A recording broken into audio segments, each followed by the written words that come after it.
Alle reden, keiner sagt doch jetzt. Jetzt Sag redet denen mal, jetzt redet wir.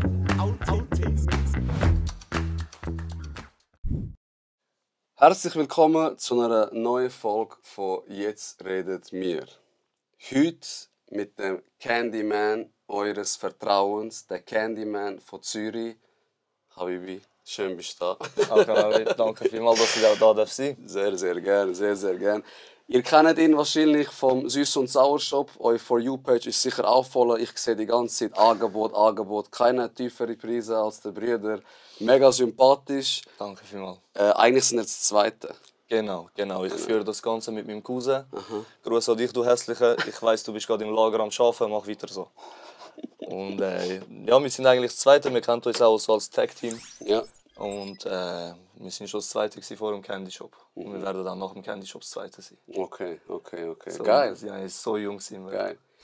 Du bist schon eher der aktivere Part. Du Genau. bist der mehr redet, er ist so im Hintergrund. Ab und Genau. zu machst du so Kamera zu ihm. Was sagst du dazu? Heb Fresse, deine Meinung interessiert eh nicht. Genau. Es ist halt einfach so, im Privaten, sage ich mal. Jetzt, wenn wir nicht live sind oder wenn wir kein Video drehen, wir sind original auch so. Okay. Yani, du kannst all meine Jungs fragen, ich mache ihn fix und fertig. Okay. Wenn er könnte, er würde meine Mutter aufs Gröbste beleidigen, aber er kann es nicht, weil er ist von der gleichen Familie. Und es hat sich halt mit der Zeit einfach so ergeben, weißt? So, am Anfang waren wir beide kamerascheu gewesen. So, ich habe mich gottlos geschämt vor meinem Bruder zum Beispiel. Okay. Ältere Brüder? Ja, er ist 34, ist 9 Jahre älter als ich. Okay. Und ich habe halt schon einen gewissen Respekt, so, wo ein bisschen höher ist als bei den heutigen Leuten, zu meinem Bruder. So, die heutigen Leute gehen mit ihrem Bruder eins trinken. Ich hatte das nie gehabt. Okay. So, wenn mein Bruder rausgegangen ist mit seinen Jungs, habe ich die Fresse gegeben und bin die eingeguckt. Okay. Und es ist gar nicht die Frage gekommen, so darf ich mitkommen, weißt du? Aber ist so Brüderverhältnis gewesen? So, wenn du etwas gebraucht hast, bist du so zu ihm? Ja. Das schon, oder? Ja, und das ist auch heute so. Okay, Also er ist das jetzt ist das vor, Wichtigste. Genau, er ist jetzt vor 6-7 Jahren hat er geheiratet. Okay. Und auch jetzt, also ich könnte ihm jetzt anrufen und sagen, hey, der von jetzt redet mir, hat mich Geisel genommen. Er würde all seine Jungs zusammen trommeln und würde da noch kommen. Geil, sicher, geil. Für das sind Brüder da, Mann. Aber ich glaube, es ist in unserer Kultur auch so ein bisschen veranlagt, so das Respektvolle. Und ich meine, ich merke das auch. Ich sage jetzt nicht, bei den anderen ist es schlecht, bei uns ist es gut, aber für mich ist es normal. Ich nenne meinen Bruder nicht bei seinem Namen, ich nenne ihn Abi. Einen. Und das habe ich auch gemerkt bei dir, wo du mir geschrieben hast. Ich bin älter als du. Wie alt bist du schon wieder? Ich bin 24. 24, ich bin Genau. bald 32. Und du hast mich gerade Hakan Abi genannt, weißt? Ja. Und ich finde das etwas Schönes. Es ist nicht so, ich ordne mich unter, sondern es ist so mega Respektsache einfach, weißt? Das macht man bei uns.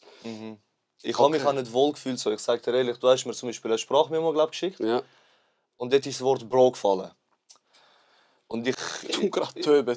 ich gerade, Allah. Ich habe Gebet angefangen. Nachher, ich habe schon deine Videos geschaut, weißt Aha. du? Ich bin schon ein kleiner Fanboy, ich sage dir ehrlich. Nice. Klar, natürlich auch wegen dem EAZ. Das gebe ich auch offen und ehrlich zu. Ich bin einer der grössten Fanboys von ihm. Okay. Grüße an dich, Arber. Kuss auf Nuss. Geil, Und ich habe schon gewusst, du bist ein paar Jahre älter als ich. Okay. Und wo ich das Bro gehört habe in deiner Sprachmemo, ich habe Gänsehaut bekommen. Ich schwöre, ich habe einfach um mich herum geschaut. Ich glaube, mein Cousin war neben mir. Ich so, nicht im Land so. Wie will ich ihm jetzt Bro sagen? Ja, voll. So, nicht, dass ich mit Uppercuts da im Bahnhof irgendwo begrüßt wird, wenn ich zu dir komme, weißt du? Darum, es ist mir wirklich unwohl und ich bin wirklich aus Natur einfach so. Okay. Es fällt mir sehr schwer, jemandem, der so ab 3 Jahren und älter ist als ich, Bro nennen. Okay. Es fällt mir wirklich schwer. Was ist der Altersunterschied zwischen dir und deinem Cousin? Er ist 3 Jahre älter als ich. Und sagst du ihm Abi? Niemals! Bevor ich das sage, das sage ich es lieber nicht. Also erst ab 4 Jahren, ne? 4 Jahre, genau. Für die Leute, die keine Ahnung haben, wer jetzt da sitzt, ich tue ein kleines Video. Ist okay für dich? Stellnummer 15.269 hat 61 Artikel bestellt. Javo, was sagst du dazu? Deine Meinung juckt eh keiner, Bro, Mann. Hat mal an mit 2-mal Palestine Cola, einmal Dubai Schoki Getränk. Englisch? Arannassen. Ich kann nicht mal richtig Deutsch haben. Was für Englisch? Ich bitte dich. Okay. Ich gebe mir das Beste. Okay. Gut, die jetzt nicht mir kennen, ab und zu mache ich das, ab und zu vergesse ich es ganz ehrlich. Ich habe so eine Box da. Oh, jetzt, sorry nochmal. Dein Name ist NBA, oder? NBA. NBA. Genau. Ich habe den Namen noch nie gehört, Alter. Ich auch nicht. Eben auch nicht, gell? Ich auch Es nicht. ist schon speziell, aber wenn du Ja. es eingibst, steht schon türkischer Abstammung, arabischer, so der. Also der Name, für die Leute da draußen, die gerade jetzt einen Schock haben, auf TikTok und so nennen es mich NBA. Der Name hat mir einer von meinen engsten Jungs von Seebach damals gegeben. Aha. Und das ist halt, weil ich gross bin. Okay, So, macht Sinn. NBA. 1 und 1 ist 2. Und dann ist halt, hat es der mal gehört und dann habe ich am Cousin gesagt, ich so, look, ich sage, die sollen mich NBA nennen. Okay, Und die Leute kennen mich halt so, aber so bürgerlich heisst ich NBA. okay. Und der Name kommt eigentlich aus dem Arabischen und das heisst Propheten. Aha, okay. Das ist halt, weil meine Eltern halt recht religiös sind. Ja. Also bis heute noch haben sie mir den Namen gegeben. Aber haben nicht daran gedacht, dass der gottloseste Sohn wird sein. Aber du bist schon auch religiös. Ja, Okay. also ich gebe mein Bestes, um meine Religion so gut wie möglich zu praktizieren, aber ich bin nicht der Leider, der 5-mal am Tag betet. Okay, aber du bist auch nicht der, der sagt, ich faste, wieso fastest du nicht, Nie. das solltest du machen. Nie. Weil man ja sagt, das ist eine Sache zwischen dir und Gott, Genau, oder? genau. Auch so Tattoos und so. So. Ich weiß, es ist nicht erlaubt bei uns in der Religion, aber zum Beispiel du bist tätowiert und du bist mir zu 100% sympathisch. Weißt, es juckt mich nicht. Ja, voll. Schlussendlich, es ist etwas zwischen dir und Gott. Genau. Und was zwischen mir und Gott ist, sollte auch nur mich und Gott interessieren. Sehr schön gesagt, sehr schön Verstehst gesagt. du? Ich finde auch, eben, ich finde es auch. Ich hasse die Leute, die Leute infizieren mit mit Gedankengut. Ich denke mir so, Bro, mach's doch einfach für dich, Mann. So, wenn ich dich frage, erzähl mir.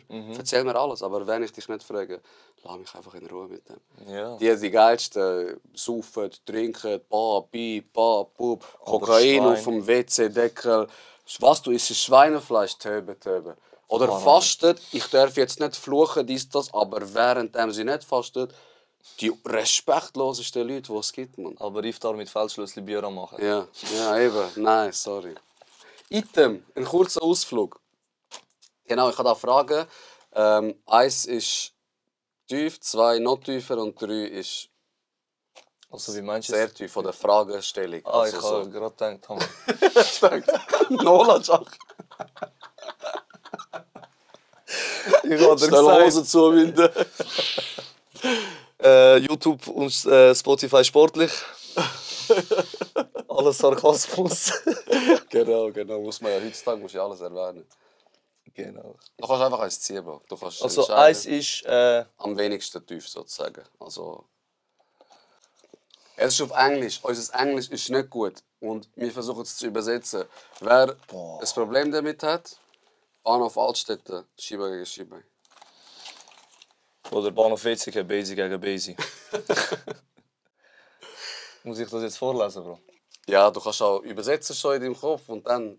Du kannst... Muss ich es auf Englisch sagen? Nein, du kannst auf Deutsch Du sagen. hast meinen Arsch geredet und ich Du sage kannst auf Deutsch sagen. ich bin fast umgekehrt gerade. Shit. Ich hätte mein ganzes Gesicht verloren jetzt auf Social Media. Also da steht auf Englisch, ich übersetze es für euch auf Deutsch, für die Analphabeten unter euch.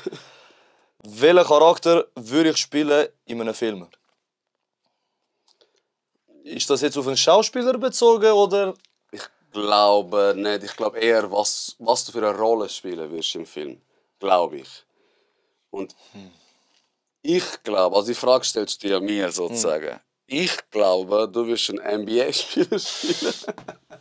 Der Bruder ist gekommen, Kollege, der ist, weißt du wie gross, Mann? Ich bin halb so klein wie er. Einfach wie die Laterne habe ich ausgesehen. Nein. Ja, aber du könntest aber auch so in einer Mafia-Familie spielen.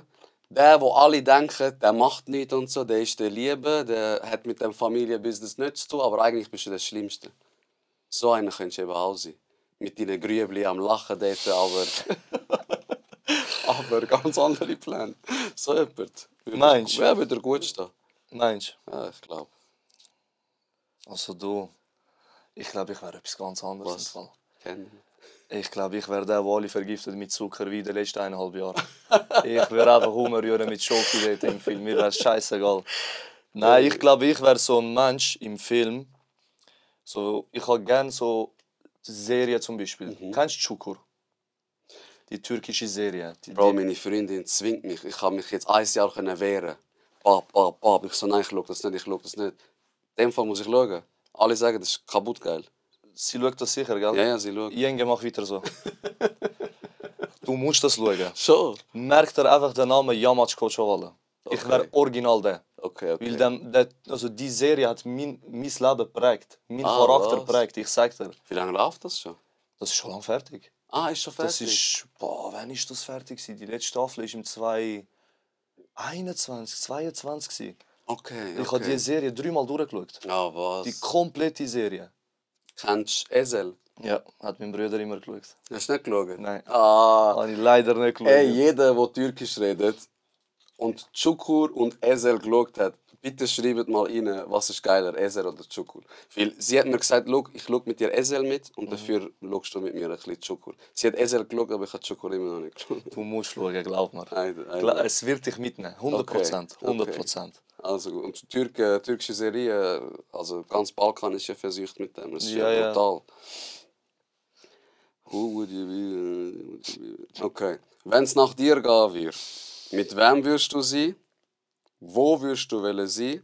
Und was würdest du gerne machen? Traum-Szenario. Über dich jetzt.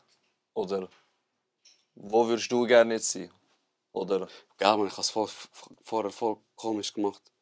Nein, komm, du bist mein Gast. Beantworte mir da, du die kannst du Frage. nochmal wiederholen, bitte? Wenn du es your way haben könntest, Was will? your way, nach deiner FIFA, wenn es nach deiner FIFA Ich habe gehen gerade würde. gedacht, du bist auf Mutter am Gehen oder so.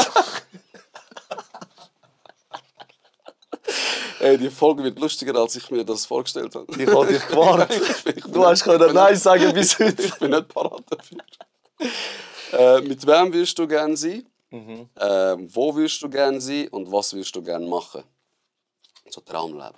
Traumleben. Du hast mich jetzt. Ich glaube, ich wäre am liebsten mit meiner Frau irgendwo in Bahamas einfach mein Leben am Hängen. Ohne Handy, ohne Laptop. Reden. Einfach frisch presste Fruchtsaft, 40 Grad Sonne ins Gesicht, keine Steuern, kein Briefkasten, nichts. Und keine Seele auf dieser Insel oder in diesem Land kennt mich. Geil, Bro. Das wäre einfach so ein Traum von mir. Wenn du sagst, so, was ist dein Traumleben, das du dir wünschen willst. Das ist geil. 100%. Hast du mal... Sorry, reden. Der Briefkasten macht mich behindert. Geil? Ja. Ja. Bist du Einzelunternehmen? Oder Nein, ist das GmbH. GmbH. Ja. Habe ich auch schon hinter mir. Briefkasten ist dein schlimmster Feind. Bevor die mir jetzt abcracken, ich tue es mal ein bisschen laden immer zwischendurch. Jeder, der jetzt nicht mehr kennt, kennt auch meine Kameraproblematik. Ich hatte letztes Mal den Kollegen da. Er hat mir die Kamera übernommen. Ich schaue für dich. Die Kamera hat trotzdem abgestellt. Danke für nichts, Brüder. Für nichts bist du da gewesen. Ich schwöre. So. Du hast vorher etwas sagen, lass nicht Kästchen. Hast du schon mal so eine ähnliche Erfahrung gemacht? So ein bisschen länger weg? So Bahamas. Länger weg leider nicht. Das- Inshallah mit dem Business. Inshallah. Ich würde es dir wünschen. Aber ich gönne mir viel so Reisen. Okay. Ich gehe oft weg, auch mit meiner Frau. Schön. So, wir sind jetzt seit 2 Jahren verheiratet und wir haben schon Thailand gesehen. Okay. Wir haben 3-mal Griechenland gesehen. Fast jeden zweiten Monat Türkei. Wir sind in Afrika gewesen, Okay. Sansibar. Sansibar, und Ja. wie findest du? Kaputt. Bro, geil. brutal geil. Nee, ich bin Brutal durchgedreht. geil. Das ist der Hammer. Ey, ich bin einmal gegangen, auch mit Frau, mit ein paar Kolleginnen von ihr. Und dann haben wir gesagt, ey, weißt du, was geil wäre? Alle Kollegen fragen und nächstes Jahr nochmal kommen. Jetzt haben wir eine Gruppe auf die Beine gestellt von 12 Leuten. Ein paar mit Kind, ein paar Single, ein paar Perli. Gehen wir alle ganze Hotel belagern dort und chillen einfach 10 Tage. Bro, Krank. Sansibar ist krank. Das machen wir jetzt im Mai. Gehen wir alle zusammen auf Dubai. Okay. Weil das ist nicht so ein Traum, aber es nimmt mich Wunder. Ob es wirklich so ist, wie die Leute sagen, weißt du? Okay. So die Zukunft vom Planeten ist ja Dubai, sagen sie.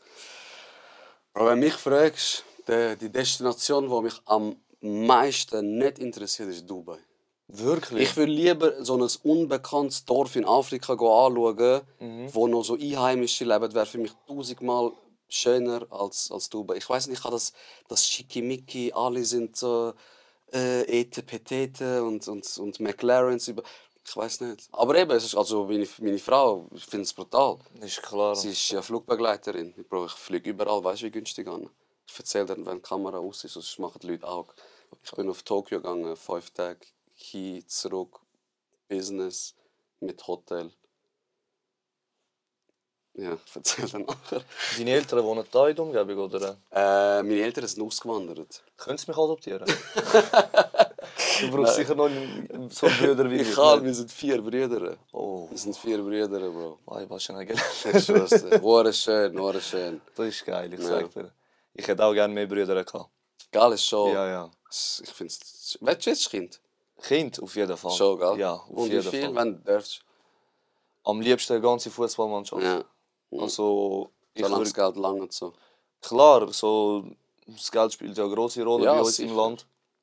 Das ist auf der einen Seite grusig, aber auf der anderen Seite sind wir halt so eine Gesellschaft da in der Schweiz, dass wir halt wirklich Geld, Ja, voll. Geld. Du machst Geld, du verdienst da, du gibst dort aus, du bekommst Steuern, weißt? Geld ist also spielt eine grosse Rolle in der Schweiz Mega bei uns im extrem. Leben. Aber Minimum 3 wollte ich sicher. Okay. Am liebsten so 2 Söhne, die ersten 2 Söhne. Dann Kleine Tochter. so die Prinzessin am Schluss, weißt du. Okay, okay. Das wäre mein Traum, aber Ja, wir werden es sehen. wir werden es sehen. Für die Leute, die es nicht checken, dann, das ist das erste Mal, wo wir uns sehen, gell? Mhm. Hey, nimmst den Ton auf, Bro? Ich bin so paranoid, glaubst du nicht? Nimmst du auf, oh? Oben dran soll es ja stehen auf dem Display, nicht? Hallo? Ah ja, geil, ist sicher.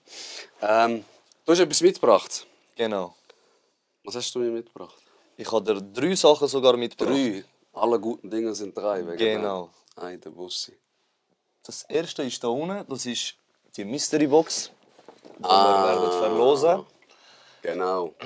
Die Story gesehen haben vom Süß-Sauer-Shop von «Jetzt redet mir», wir haben ein Gewinnspiel gemacht. Eine Box mit 50 Franken Wertinhalt.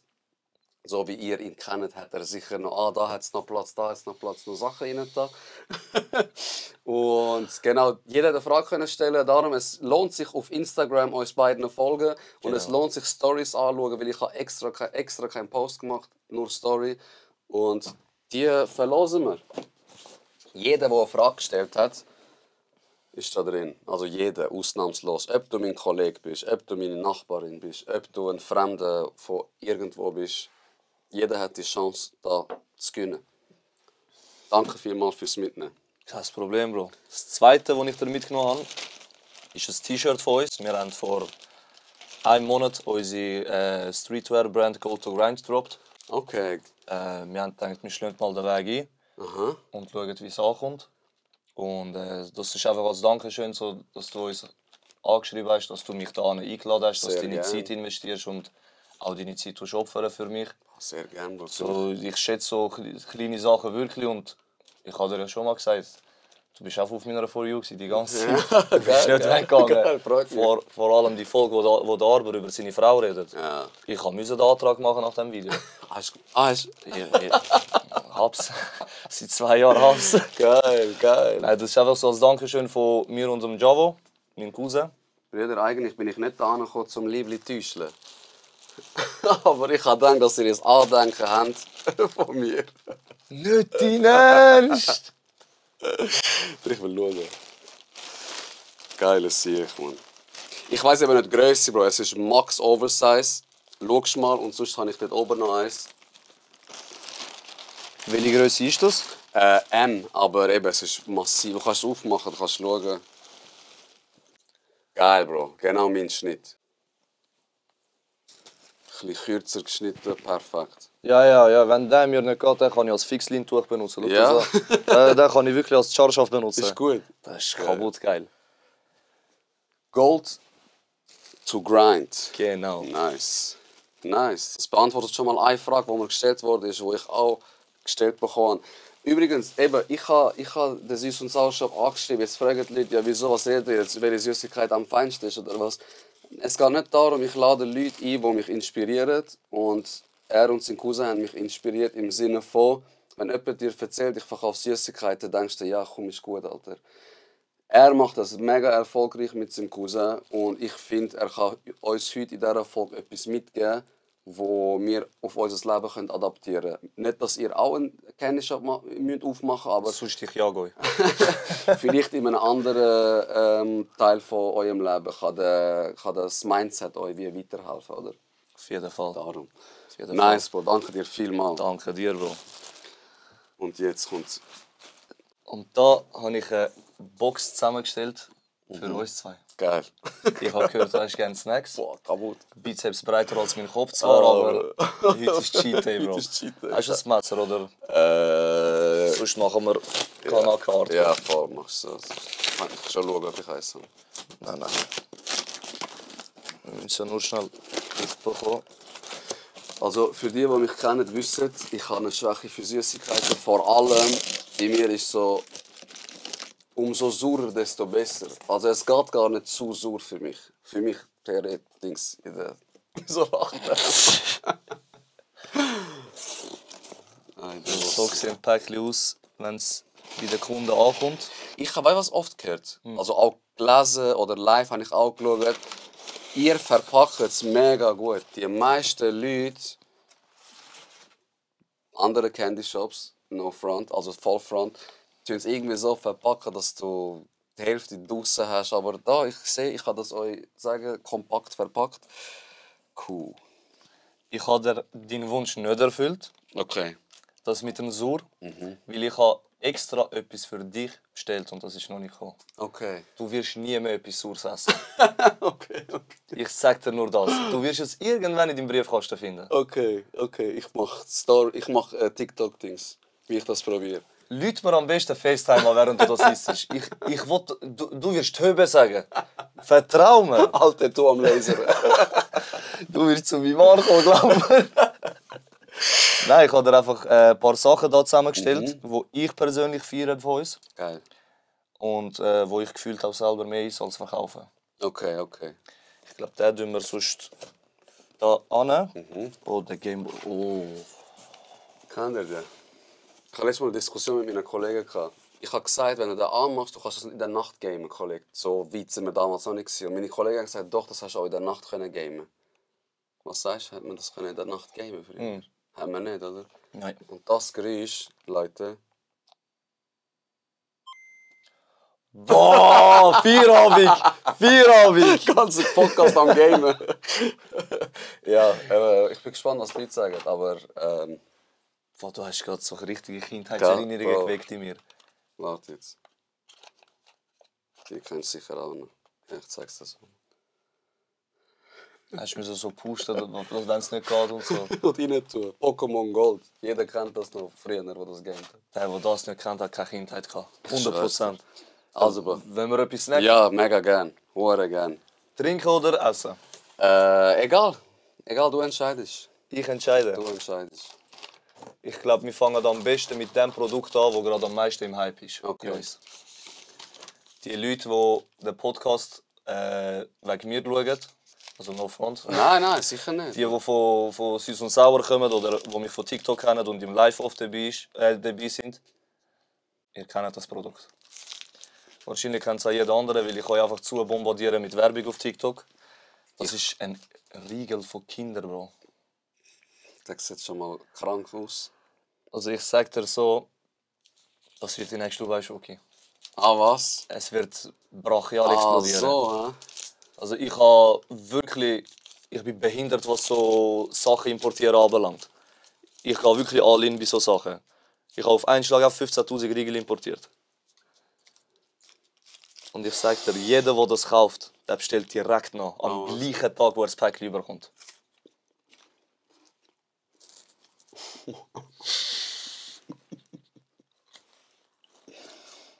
Boah.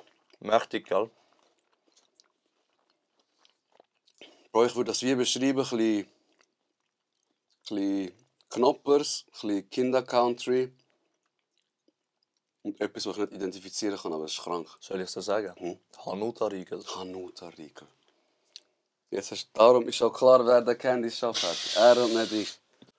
Und Bro, ich weiss nur nicht, wenn die Box da ist, ob es der Fokus Wäre es easy, wenn du es auf den Boden tust? Nein, tun wir am Boden. Ich drücke nochmal auf dein wunderschöne Gesicht, dass man dich auch weiterhin scharf sieht. Aber kannst schon näher. Ich will noch mehr Sachen probieren. Macht, probieren eine Frage. Tamam. Und dann schauen wir weiter. Also, Also, ich glaube, wir haben jetzt schon eine halbe Stunde geredet. Die Folge wird niemals so kurz, wie ich mir das eigentlich gedacht habe. 100%. Aber das ist schon schön. Eigentlich stelle ich ja meine Fragen immer. Es sind so viele Fragen reingekommen und auch viele Fragen, die ich stellen wollte. Jetzt mache ich es so, ich frage, falls mir eine Frage noch aufpoppt, so, die mit dem zu tun hat, stelle ich sie dir auch. Tamam. Du kannst Fragen auch ignorieren, wenn es irgendwie zu persönlich wird oder ekelhaft wird. Aber meine Community, ich sage es nochmal, mega respektvolle Community sind eigentlich. Du hast, glaube ich, eine seriöse Community. Mega, Bro. Nicht so kaputte Leute wie ich. Ich glaube nicht, nein. Aber du kannst ein paar von den Kavuta auch zu mir schicken, weil die Mischung macht es aus. Ihr habt es gehört, über. Habt ihr noch größere Ziele mit eurem Shop? Wie zum Beispiel Laden eröffnen oder kommt das gar nicht in Frage? Also, ich sage es mal so, es wäre gelogen, wenn ich würde sagen nein. Mhm. Dass es nicht ein Gesprächsthema bei uns ist. Okay. Aber das hängt halt auch viel von Investitionen ab. Mhm. Wie sieht es finanziell aus? Wo, weißt du, einen Laden aufmachen kannst du immer. Ja, Aber ja. es ist ein Unterschied, ob du irgendwo in Sargans aufmachst oder am Hauptbahnhof in Zürich. Voilà, das ist es. So, ich sage immer, so, wenn die Zeit reif genug ist und wenn die Nachfrage natürlich immer noch da ist und es weiterhin so läuft wie jetzt online, wird es sicher irgendwann in Frage kommen. Aber auf Ernst, so kurz- und mittelfristig ist nichts geplant. Okay.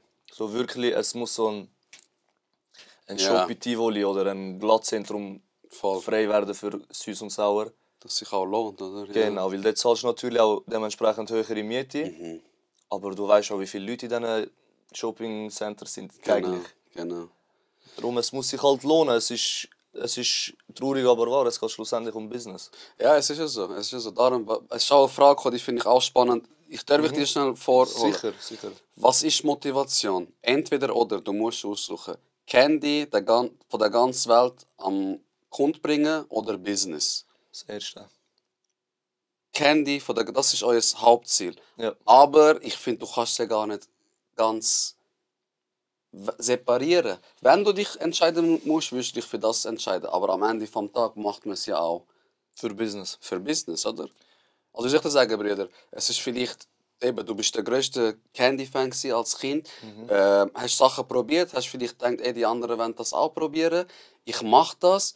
Und jetzt wäre ja die geilste Sache, die passieren könnte, dass du dein Hobby zu deinem Beruf machen könntest. Kann man das so ein bisschen sagen? Ist das so ein... Es war so, also, ich rede offen und ehrlich, das weiß auch jeder über mich, der mich das fragt. Ich habe es bei den Deutschen gesehen. Vielleicht kennst du ihn, der V-Skills, Luca. war so ein YouTuber. Und der hat es recht gross gemacht in Deutschland. Okay. Und ich bin halt auf TikTok am Hängen und ich habe TikTok frisch runtergeladen. Ich war der grösste TikTok-Hater am Anfang. Okay, ich auch. Und dann habe ich den auf meiner For You gesehen und das hat mich einfach gecatcht. Okay. So, er hat genau, also ich habe wirklich genau das gemacht, was er auch gemacht hat. Aha. Bestellungen verpackt. Der sein Video schafft, bekommt noch, keine Ahnung, eine Packung Takis. Das bekommt er gratis. Okay. Oder ich raste komplett aus, ich schicke ihm das ganze Geld zurück, er bekommt die Bestellung gratis und so. Okay. So auf diesen Film, weißt du? Aha. Und am Anfang war es wirklich so, ich wollte schon, dass es läuft, aber mich nimmt es auch Wunder, so, was sind all die Produkte, weißt du? Wie schmecken die? Ja, voll. Jetzt, ich sage dir ehrlich, ich snack schon viel rein. Klar, es ist viel auch mit dem Business verbunden, weil natürlich auch die Fixkosten steigen. Also, am Anfang haben wir einen Bunker gehabt, so einen Raum wie da. Ich sage dir offen und ehrlich, also no front. Nein, aber sicher nicht. Das ist ja Aber es ist ein Bastelräumchen, für Es die, die war es nicht wissen. so ein Raum, irgendwo in einem Block in Thurgau. Okay. Wir haben uns jeden Tag dort getroffen und jetzt sind wir auf 150 Quadratmeter, irgendwo überall in 7 Bergen. Also warte, du bist immer auf Thurgau gefahren, Ja. in das kleine Bunker, um dein Business zu machen. Täglich. Sehen die Leute, das ist eben das. Es ist nicht einfach, wenn ihr von die schaut und sagt, der verkauft Kinderschoki, kann ich ja auch machen. Es ist Fleiss dahinter, es ist Kontinuität dahinter und es ist also keine Rücksicht auf den Verlust. Wenn ich die Zeit investieren muss und blöd gesagt, es kommt nur 30 Franken Gewinn, Brüder, ich muss irgendwo anfangen. Verstehst du? Der EAZ hat nicht nur ein Lied geschrieben und nachher ist er berühmt worden. Ja. Der hat jahrelang Musik gemacht, dass er heute sagen kann, ey, ich habe Juicy rausgebracht, wo die ganze Deutschschweiz bombardiert hat. Aber wie viel Tränen, Schweiß, Blut ist geflossen, Wie weißt viel Zeit? du? Ja, Zeit auch. Zeit ist das Wertvollste, wenn du selbstständig bist. Ja. Das weißt du sicher Ja, auch. sicher. Das sehe ich jetzt zum Beispiel. Am Anfang war noch alles so haha, hi, ho, ho. Wir gehen ins Lager, geil, wir machen das Video, geil, wir machen das, wir sind zusammen, weißt du. Aber wenn du halt erfolgreich wirst, egal was du machst, ob du jetzt Sänger bist, ob du einen Laden aufmachst, ob du einen Online-Shop hast, je mehr Erfolg du hast, umso mehr Kopfschmerzen hast du auch. Ja, voll. Ich habe es dir ja gestern glaub, gesagt, ich schlafe unter der Woche durchschnittlich 2-3 Stunden. Ja, eben. Also ich habe seit 4 Monaten keinen einzigen Tag, wo ich sagen kann, ich habe nichts vor. Und es tut halt weh, weißt du, ich zahle halt so. Ich zahle so, dass ich meine Familie nicht sehe. Ich zahle so, dass ich meine Frau nur beim Schlafen sehe. Ich zahle so, dass ich am Morgen 5 Uhr aus dem Haus gehe und am Abend 11 Uhr heimkomme und dann noch 2 Stunden am Laptop verbringe. Und das sehen halt die Leute leider nicht, was wirklich dahinter steckt, weißt du? Ja, eben, ja. Was für viel Arbeit dahinter steckt. Andere Frage, vielleicht ist es auch ein bisschen so, also nicht als Front, aber ist das gesund, dass du das machst? So mit 2-3 Stunden Schlaf? Ich weiß, es ist nicht gesund. Ja, Ich spüre es auch. okay. Also es gibt schon Tage, wirklich, wo ich tot bin. Ja, glaube ich. Aber der Körper hat sich irgendwie so ein bisschen daran gewöhnt, bei mir, sage ich mal. Okay. So, ich habe 10 Tage, wo ich am Stück wirklich so eben 2-3 Stunden, maximal 3,5 Stunden schlafe. Und dann schlafe ich mal 17 Stunden am Okay. Stück. Okay. Dann bin ich wirklich ab dem Nachmittag 2-3 offline und ich melde mich irgendwann am Morgen 4 oder so wieder. Und dann penne ich einfach durch. Oder am Morgen 10 sogar. Ist auch schon vorgekommen. Okay. Dass ich einfach wirklich fast den ganzen Tag, 24 Stunden, mich bei niemandem melden konnte. Ist auch das Ziel, irgendwann das ändern, also, wie soll ich sagen, bist du dir bewusst, es ist jetzt aktuell ein Sprint, den du machst, den du machen musst, damit du später schlafen, Ruhe, Geld nennst, wie du es willst? Oder ist das der Pace, den du jetzt mehrere Jahre vorhast zu machen? Ich kann es vor langfristig so machen. So mit 2-3 Stunden Ja. Schlaf? Bro, der Psychologe in mir wird voll triggert. Ich habe voll Bock, dir eine Verordnung zu schreiben. Nein, wirklich. Weil es hat schon seine Gründe, warum ich das mache. Okay. Wirklich. Es hat auch seinen Grund, warum ich nicht alles auf den Candy Shop setze. Weil, vielleicht wissen ein paar da draußen auch, ich arbeite immer noch bei meinem alten Arbeitgeber. Ich bin im Detailhandel am Arbeiten.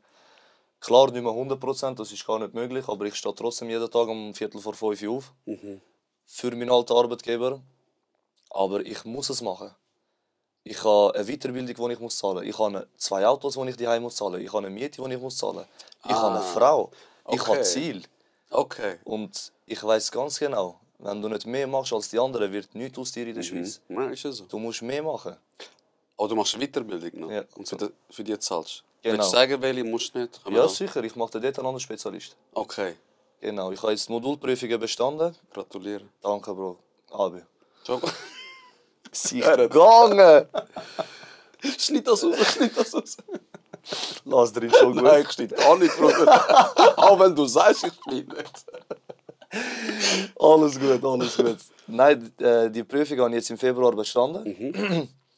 Und ich habe es mir bewusst nicht zahlen lassen von meinem alten Arbeitgeber, weil ich eine Führungsposition hatte. Okay. Ich hatte auch Leute, die auf mich gesetzt haben.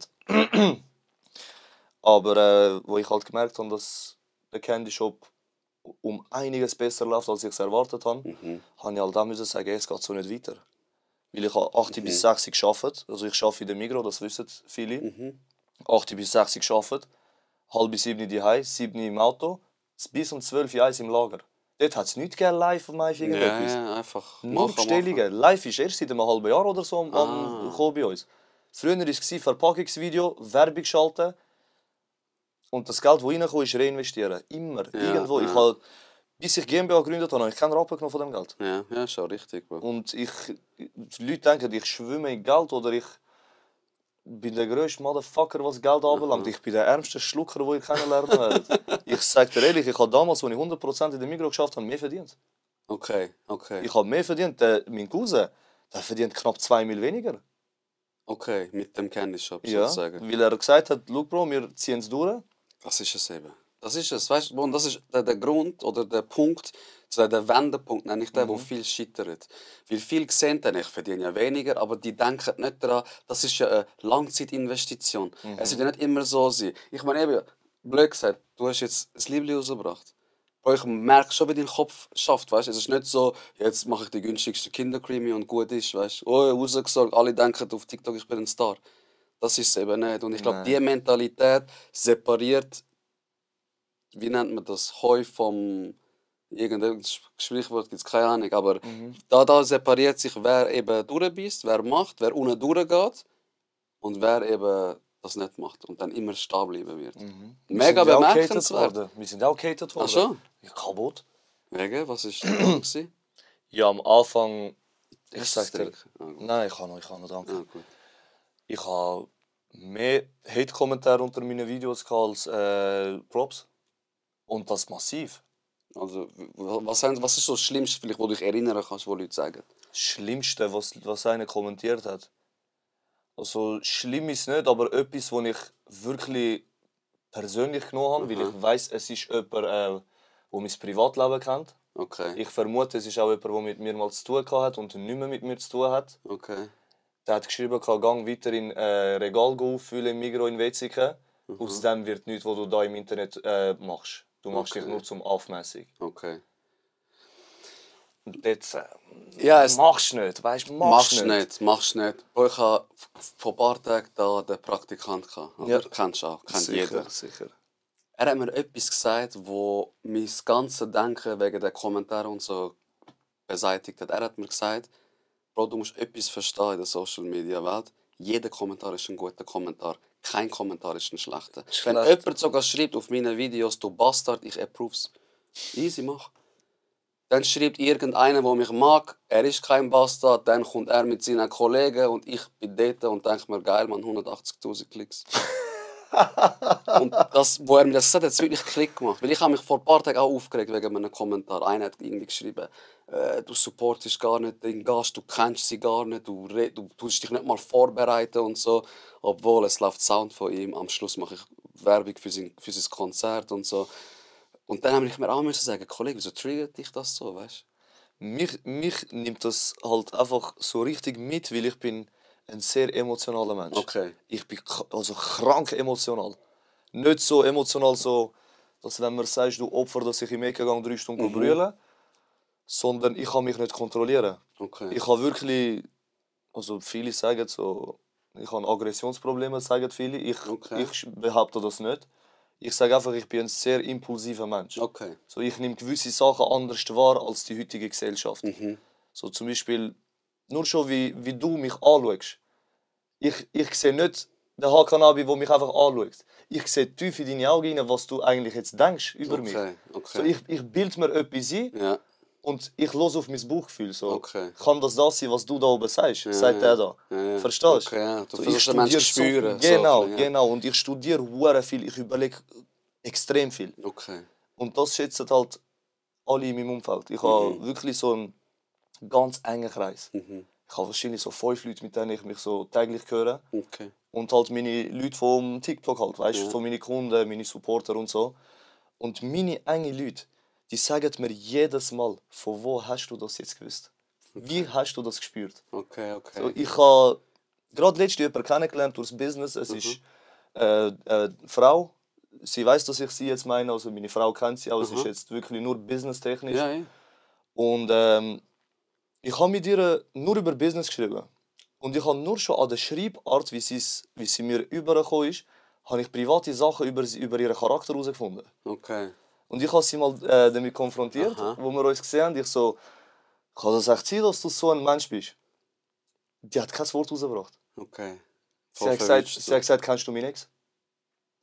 Okay. So auf dem Level. Ja, aber du liest einfach zwischen den Zeilen, versuchst zwischen den Zeilen zu lesen. Ich lese das, was Leute nicht sagen können oder nicht sagen wollen. Okay. Das, was sie verstecken von der Öffentlichkeit, probiere ich herauszufinden, um den Menschen kennenzulernen. Weil mir ist noch nie um irgendetwas anderes gegangen als um den Menschen. So, das weiss auch jeder, mit dem ich zusammen arbeite. Sechs mein Kameramann, der Iva-Shot, der einer von meinen engsten Jungs wurde, ist in 5 Monaten. Geil. Mein Cousin, den ich wie meine eigenen Brüder gesehen. Ich schwör's dir, jetzt sollte irgendjemand von denen anrufen und sagen, nimm den Candy Shop offline. Ich würde nicht mal einmal mit den Wimpern Zukunft machen. Ich würde nicht mal hinterfragen, wieso. Es wäre mir scheißegal. Okay, also ich spüre so, ich bin ja auch so ein Mensch, was sonst nicht Ziel ist. Ist vielleicht meinem Beruf auch geschuldet, aber boah, voll den Faden verloren, Alter. Shit, ich kann irgendetwas sagen. Egal, hol das nächste aus dem Scan-Box raus. Ah, das habe ich auch gesehen. Hast du gerne Twix? Bruder, ich liebe alles, was süß ist. Was ist das? Die sind aus Dubai. Twix Wafer Rolls. Okay. Es hat doch mal Milky Way als Kind habe ich die gehabt. Milky Way hat es nicht auch. Nein, nicht Was denn? dual. Die sind mich am Terrorisieren, um die zu organisieren. Ich sag dir. Schon, ich habe die immer als Kind gegessen. Milky Way Milky Crispy Way, Rolls. ja, in so einer blauen Schachtel war es im Laden. Ich kann gut sein, Bruder. Ich war das in Deutschland, wo ich... Also, ASMR. Ja, das ist ein gutes Material. Das hätte ich nicht gemacht, um den Wafer Roll jetzt zu sein.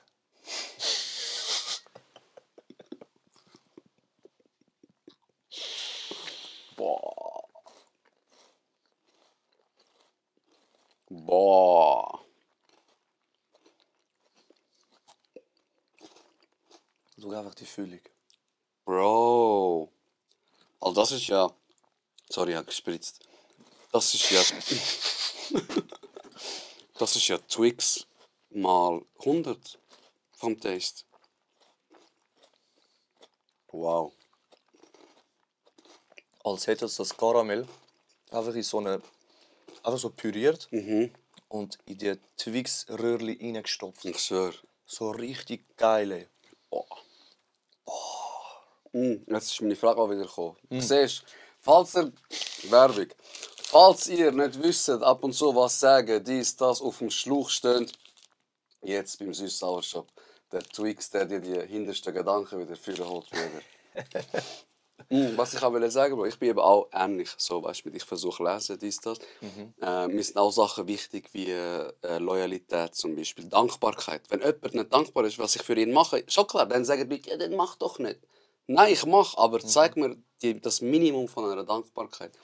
Und was ich auch will sagen ist, die Kehrseite von dieser Medaille, so zu sein, ist auch, dass du mega schnell enttäuscht wirst. Ja. Weil du von Leuten Sachen erwartest, wie du bist, die sind dann nicht so und dann bist du mega hässig. Eben, ich habe das auch, ich habe mega kurze Zündschnur. Was das anbelangt, ich habe so die 3-Punkt-Regel. So, ich kann es so einfach beschreiben. So, ich sage, einen Fehler macht ein Mensch einmal. Ja. Beim zweiten Mal macht er es also weil er einfach dumm ist. Und beim dritten Mal zum dich ficken. Und darum, so, ich habe wahrscheinlich schon 50 Leute verloren wegen dem. Wegen dieser Charaktereigenschaft von mir. Okay. Aber es juckt mich kein bisschen. Ja, im Fall. voll. Weil ich sage so wirklich, bevor mein Bauchgefühl irgendetwas Falsches so an meinem Kopf sagt, so ein unwohles Gefühl gibt, beende ich Freundschaft, ich beende Beziehungen und wenn es hart auf hart kommt, ich beende Ehe sogar. Okay. Und das weiß auch meine Frau, das weiß meine ganze Familie, das weiß jeder, der mich kennt. So. Das heißt nicht, dass ich meine Frau nicht liebe. Weißt, so, Nein, das hat nichts mit dem zu tun. so dass sie weiß, so, ich mache alles für sie. Aber es gibt gewisse Punkte, wo, wie du sagst, undankbar, respektlos oder nur schon über Fremdgehen müssen wir eh nicht reden. Ja, nein, aber das ist so. Nur schon, wenn sie irgendwie Scheiß über mich erzählt, hinter meinem Rücken oder nicht ehrlich ist, es löscht mir ab. Ja, voll, ja. So wirklich, es ist dann fertig. So, es juckt mich auch nicht, was ich aufgebaut habe, was sie gemacht hat, was ich gemacht habe. Okay. Genauso wie bei meinen Kollegen. So, ich mache auch Fehler, klar. Ja, sicher, macht jeder. So, ich sage nicht, so bei 2 Fehlern, ich scheiße auf dich. Sicher nicht. Ich habe schon mit dem Javo, ich streite jeden Tag mit ihm. Wir sind wirklich wie Kinder manchmal. Aber solange es nicht Gröbers ist, Genau, solange so kann Lappalien reden. sind. Voll. so die stärkste Waffe von einem Menschen ist seine Zunge, sage ich Ja. jedes Mal. Ja. Und ein Mann ist nicht ein Mann, indem er Probleme mit Füßen klärt. Nein, nein, nein. Ein Mann bist du erst, wenn du es mit der Zunge kannst klären. Ja, genau. Mit Reden. Weil Genau. erst dann bist du erwachsen. Voll, voll. Erwachsen allgemein, Mann oder Frau. Dann bist du erst erwachsen. Genau. Und das wird dich auch nie ändern. So, da bin ich halt leider ein bisschen zu stur. Aber würdest du gern vielleicht das haben, dass dich das nicht so schnell auf die Palme bringt? Nein. Würdest du nicht gern haben, dass du zum Beispiel auch mal sagen kannst, so, Weißt, ich meine jetzt nicht, wenn jemand eine Respektlosigkeit macht von deinen Liebsten, sondern so Respektlosigkeit von fremden Leuten oder so. Das hättest du nicht gerne die Gabe, so über das hinweg können zu schauen, wo du denkst so, oh mein Gott, Alter. Also würde ich mich mit dem jetzt irgendwie auseinandersetzen. Ehrlich gesagt nicht. Nicht? Nein. Ist das nicht anstrengend, Bro? Nein. Ich empfinde es als sehr anstrengend. Ich habe mega an dem gearbeitet und also ich verwünsche mich immer noch, aber Also ich denke so, das ist auch ein Grund, warum gewisse Leute mich feiern. okay. So, wegen dieser Charaktereigenschaft von mir. Okay. Weil, ich weiss nicht, bist du schon mal ein Zeitchen bei uns im Live drin gewesen? Ja, ja. Ist schon mal vorgekommen, dass jemand mich beleidigt hat? Mit meinem Fake-Profil, ja. Hast du gesehen, wie ich auf die Leute reagiere, die mich beleidigen? So zum Beispiel, so wenn einer auf Mutter geht. Das passiert ja oft heutzutage, ist ja Hurensohn, so wie Heubro. Ja, genau. So, weißt Genau, das Gegenteil von Bro. So. Genau. Und das kommt öfters mal vor, dass einer schreibt, du HS. Mhm. Und dann sage ich so, einfach so Freestyle irgendetwas, so, nimm deine Schwester von meinem Schoß ab oder so. Okay. So, ich gehe frontal rein, auch wenn ich gecancelt werde oder so, es ist mir wirklich egal. Okay. Weil ich weiss, ich mache ihn dann zum Hund vor irgendwie 80, 90 Leuten, vor laufender Kamera. Okay, okay. Er schreibt mir dann schon, komm da und dort, aber wenn ich sage, hey, komm auf WC, es ist noch nie einer gekommen. Aber schau, Brüder, Es macht mir Spaß. aber das ist etwas, wo die Leute ja wollen. Oder? Sie wollen dich ja triggern. Und dann lachen sie und denken so, geil, ich habe einen verwünscht. Jetzt schreibe ich ihm. Und dann, Ja. wahrscheinlich, wenn du ihn siehst, ist er so groß wie der da. Ich schwöre auf alles. Ist sexy und schreibt so Sachen wie ihnen. Kommt er auf bis zu meinem Skibein, weißt? Ja, genau. 1,10 Meter halt. Nein, es nimmt mich schon, also es macht mich im ersten Moment hässig. Aber nachdem ich zum Beispiel zurückgegeben habe, oder nachdem ich es so auf mich wirken lasse, denke ich mir, komm, scheiß doch auf dich.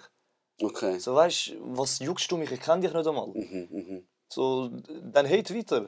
Okay, okay. So geil ist es. Danke, dass du deine wertvolle Zeit bei mir im Live verbringst, weißt du? Brüder, ich würde das Thema mega gerne mit dir weiter besprechen. Und das können wir aber nachher bei mir daheim machen. Ich will dir ein paar Sachen dazu sagen. Ich finde das gut. Ich bin mega ähnlich vom Denken. Wo ich jünger war, noch mehr.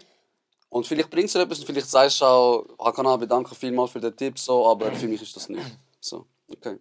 Ah, zum Hund hast du mich gemacht. Nein, sicher nicht. Nein, es ist, weißt, ein paar Leute wollen auch so sein, wie sie sind, wenn sie auch Sicher. bleiben. Und sie wollen sich auch nicht ändern. Und eben, vielleicht hat es mich gestört, dass ich so bin, dich aber nicht. Darum, ich sage nicht, ich habe jetzt die Antwort. Jeder, der so ist, das musst du machen. Bruder, vielleicht willst du dich gar nicht ändern. Wer bin ich, dass ich dir sage, du musst dich ändern? Sowieso. Weißt du? Aber Sowieso. vielleicht kann ich dir einen Tipp mitgeben, wenn mal so etwas ist, kommt dir das in den Sinn und denkst dir, eigentlich viel gemütlicher. So. Eben, ich kann mich aber auch irren, ich kenne dich ja nicht. Ich bin gespannt. Gibt es Red Bull White Peach? Ja. Ich habe es gestern online gestellt und wir sind schon fast ausverkauft. Ah, was? Ja. Wie ist es? Dein persönliches Ding ist es? Kennst du den Red Bull Peach von der Türkei? Ja. Chef TikTok Dali. ist keine Beleidigung. Es schmeckt wie der, wirklich ähnlich, aber so ein bisschen sanfter. Okay. So, ich finde den Red Bull Peach von Türkei und von Schweden, wo es auch produziert wird, hat sehr viel Kohlensäure. Ja.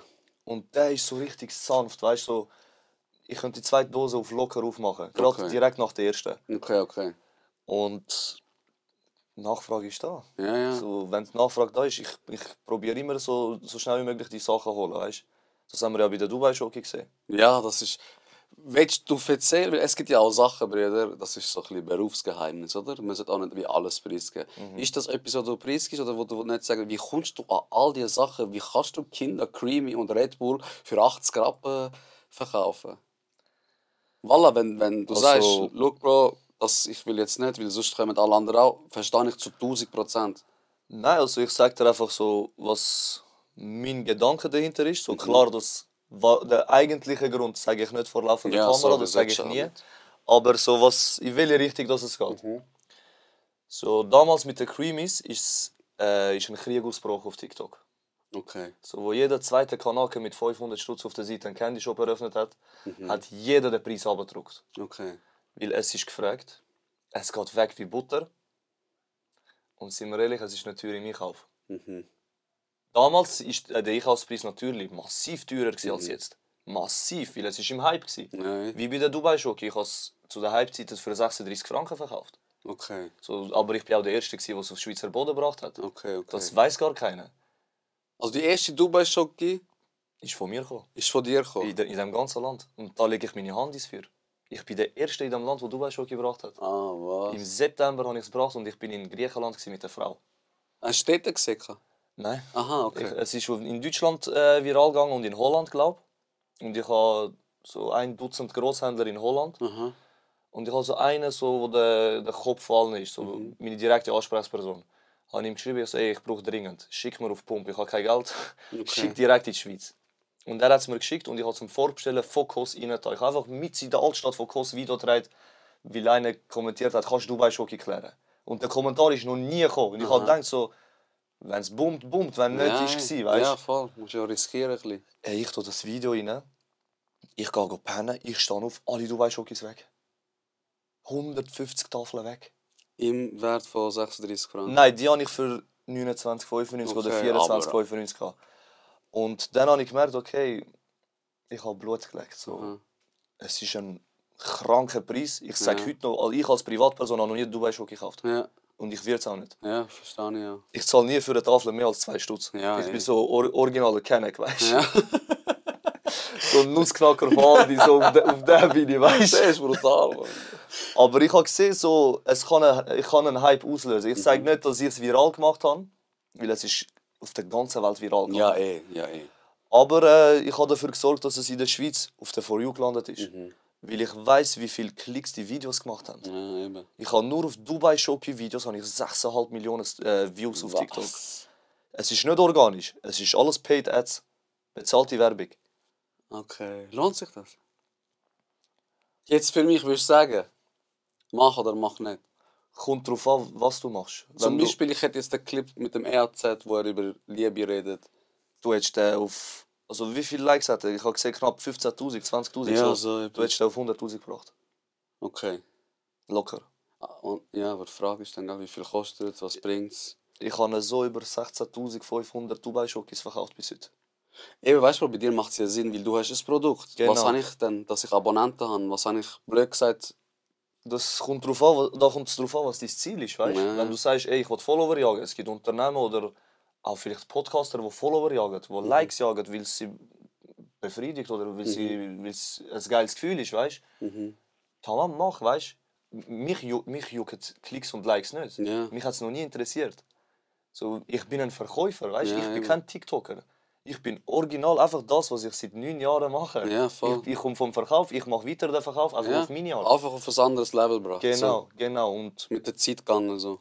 ich sag dir, die Umsätze, die wir dort gemacht haben, hättest du mir das zu meiner Anfangszeit gesagt? Ich hätte gesagt, ja. Sick. Genau. So, ja, ich, gell. So hätte ich reagiert. Okay, Aber dort habe ich gesehen, es steckt mehr dahinter. also gut. Also, bin gespannt nachher. Boah, das Gespräch off-cam wird so geil sein. Aber wenn wir sie testen, Was denn? Ah, hast du da?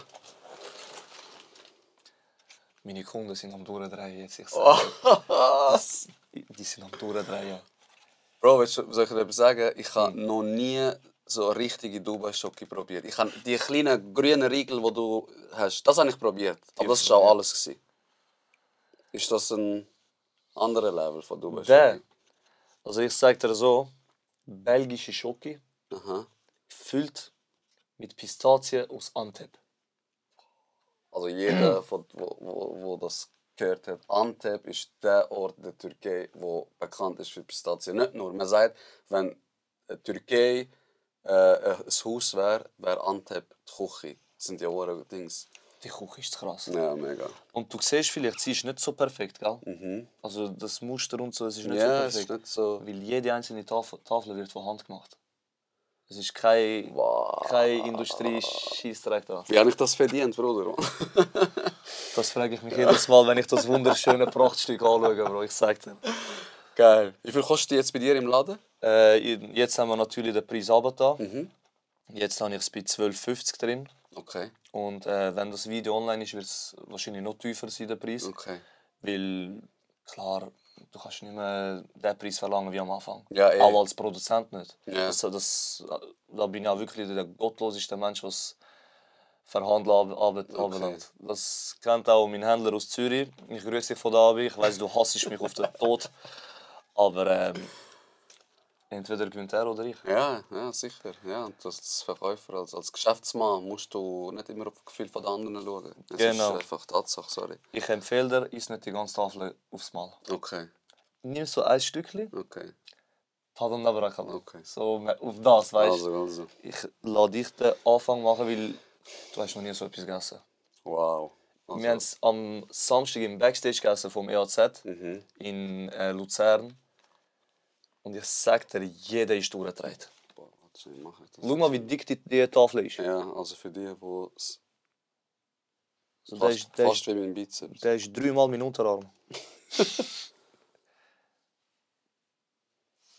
Falls man das sieht, wenn nicht, es tut mir leid, es sieht krank aus. Aber, Boah.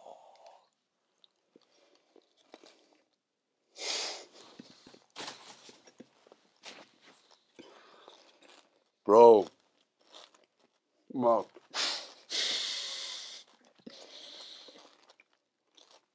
Habe ich übertrieben oder nicht? Bro, das ist untertrieben. Ich habe wirklich noch nicht Dubai-Schoki gegessen. Das ist ja kein Dubai-Schoki, den ich gegessen habe. Bro, hast du wirklich Pistazien essen? Frisch aus Antep. Mein Nachbar hat mir letztes Mal gebracht. Frisch aus Antep. Es schmeckt genau gleich, als hätte ich die dort rein da. Boah. Die ist krank. Also für dich kannst du das Geld schon zahlen, Mann. Aber nur, wie süß und so ausschaut. Wow. Die ist der Hammer, wirklich. Wow. Schatz, ich lade ein bisschen übrig. Kannst du auch probieren. Wow. Die ist Bro, krass. Massaker, Mann. Die ist wirklich krass. Und die wird auch überall jetzt in der Schweiz verkauft. Überall in der Schweiz. Lind hat ja auch jetzt etwas rausgebracht. Gell? Zuerst haben sie es limitiert. Jetzt ist es im Kopf. Ja, jetzt ist es im Kopf. Ich habe es nicht probiert, ich wollte nichts darüber sagen. Ja, nein, So. so. Mach einfach die andere Idee und dann die andere Frage und dann können wir das Thema mit Lindschoki mal auf die Seite tun. Genau. Wie haben eure Eltern darauf reagiert, wo ihr das Ganze gestartet habt?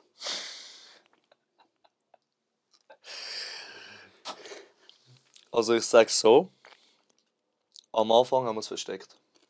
Okay. Wir haben das im November 23 gestartet. Ich bin dort schon verheiratet, ich habe im Mai 23 geheiratet. Und wir haben uns geschämt. Okay. Wir haben uns also böse geschämt vor unserer Familie. Also zu sagen, wir wollen jetzt Süßigkeiten verkaufen. Ist das der Scham gewesen? Schon, gell? Okay. So, wie willst du an einem Kenneck Vater, Mutter, Brüder sagen, ich will Business machen mit Süßigkeiten? Ja. Oder ich will mich zum Aff machen auf TikTok? Ja, voll. Sag jetzt Adamol oder so etwas. Der sagt, geh arbeiten. Ja, mach wenigstens so Weiterbildung oder so. Du hast schwer Lehrbestand und du willst selbstständig werden, mäßig, weißt du? Mehr denn nicht, ja. So, am Anfang haben wir es wirklich versteckt. Ich habe auch die Snacks in meinem Kleiderschrank bunkert und so. Nicht in der Kommode. Weil meine Mutter ist oft bei mir, mein Vater, mein Bruder, alle sind oft bei mir. So, wir sind voll eng in der Familie. Geil, schön. Und so, weißt du, wie Eltern sind. So. Die ist ich mach mal die Kommode auf fix. Teller rausnehmen und so. Darum habe ich der Frau gesagt, du in den Kleiderschrank. Am besten in deinen, weil bei dir ist noch so ein bisschen so Ayub, weißt du, den Kleiderschrank aufmachen. Ja, eh. Nachher ist es irgendwann grösser geworden. Und wir haben auch Gesicht nicht gezeigt auf TikTok.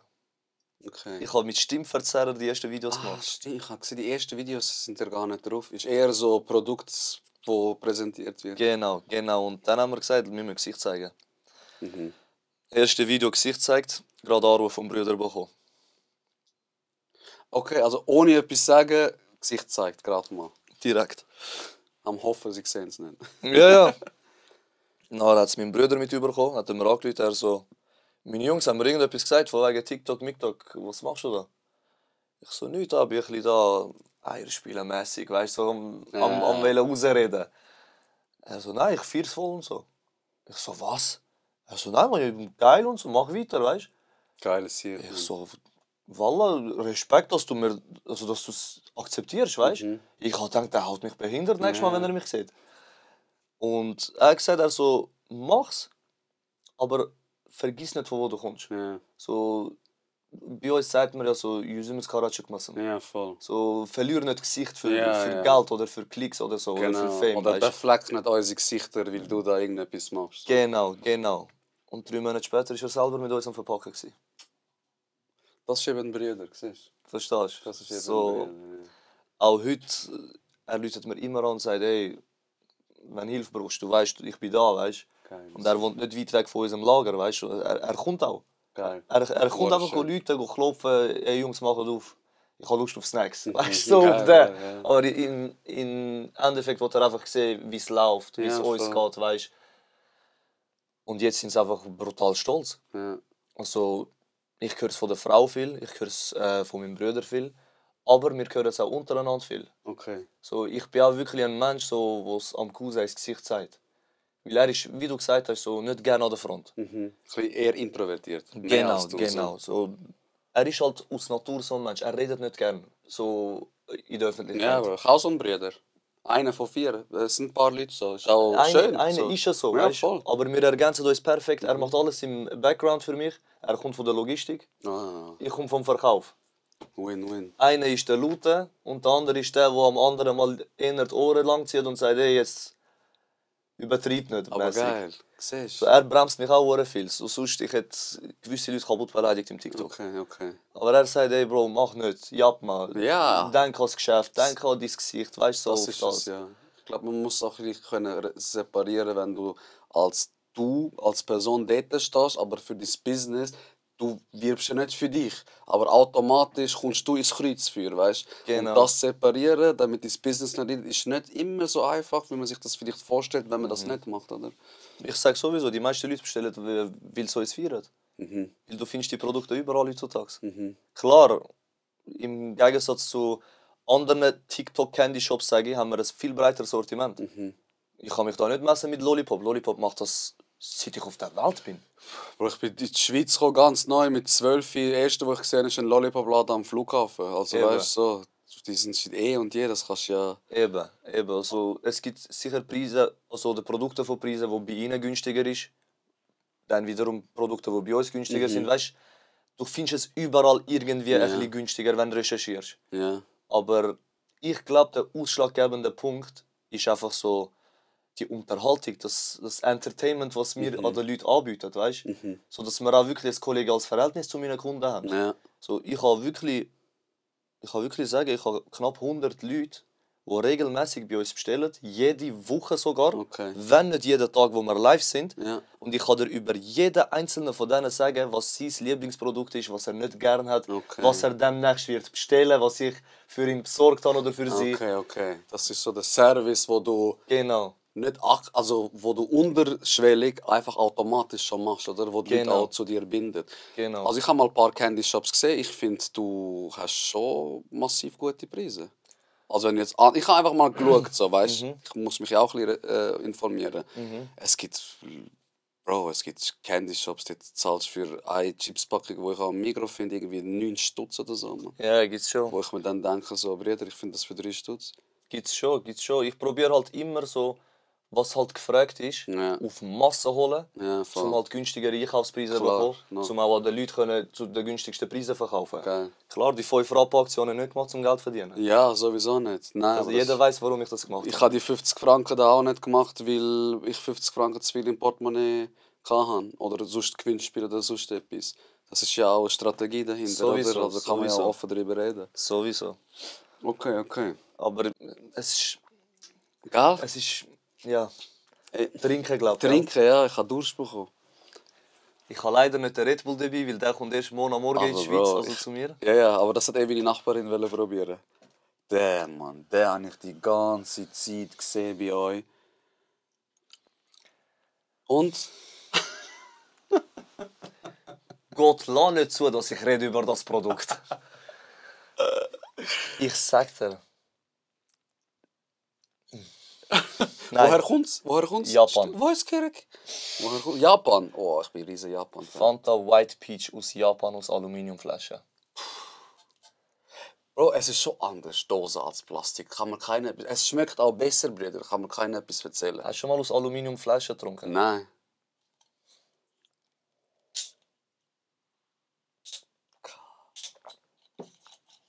Also du trinkst es aus der Flasche gerade?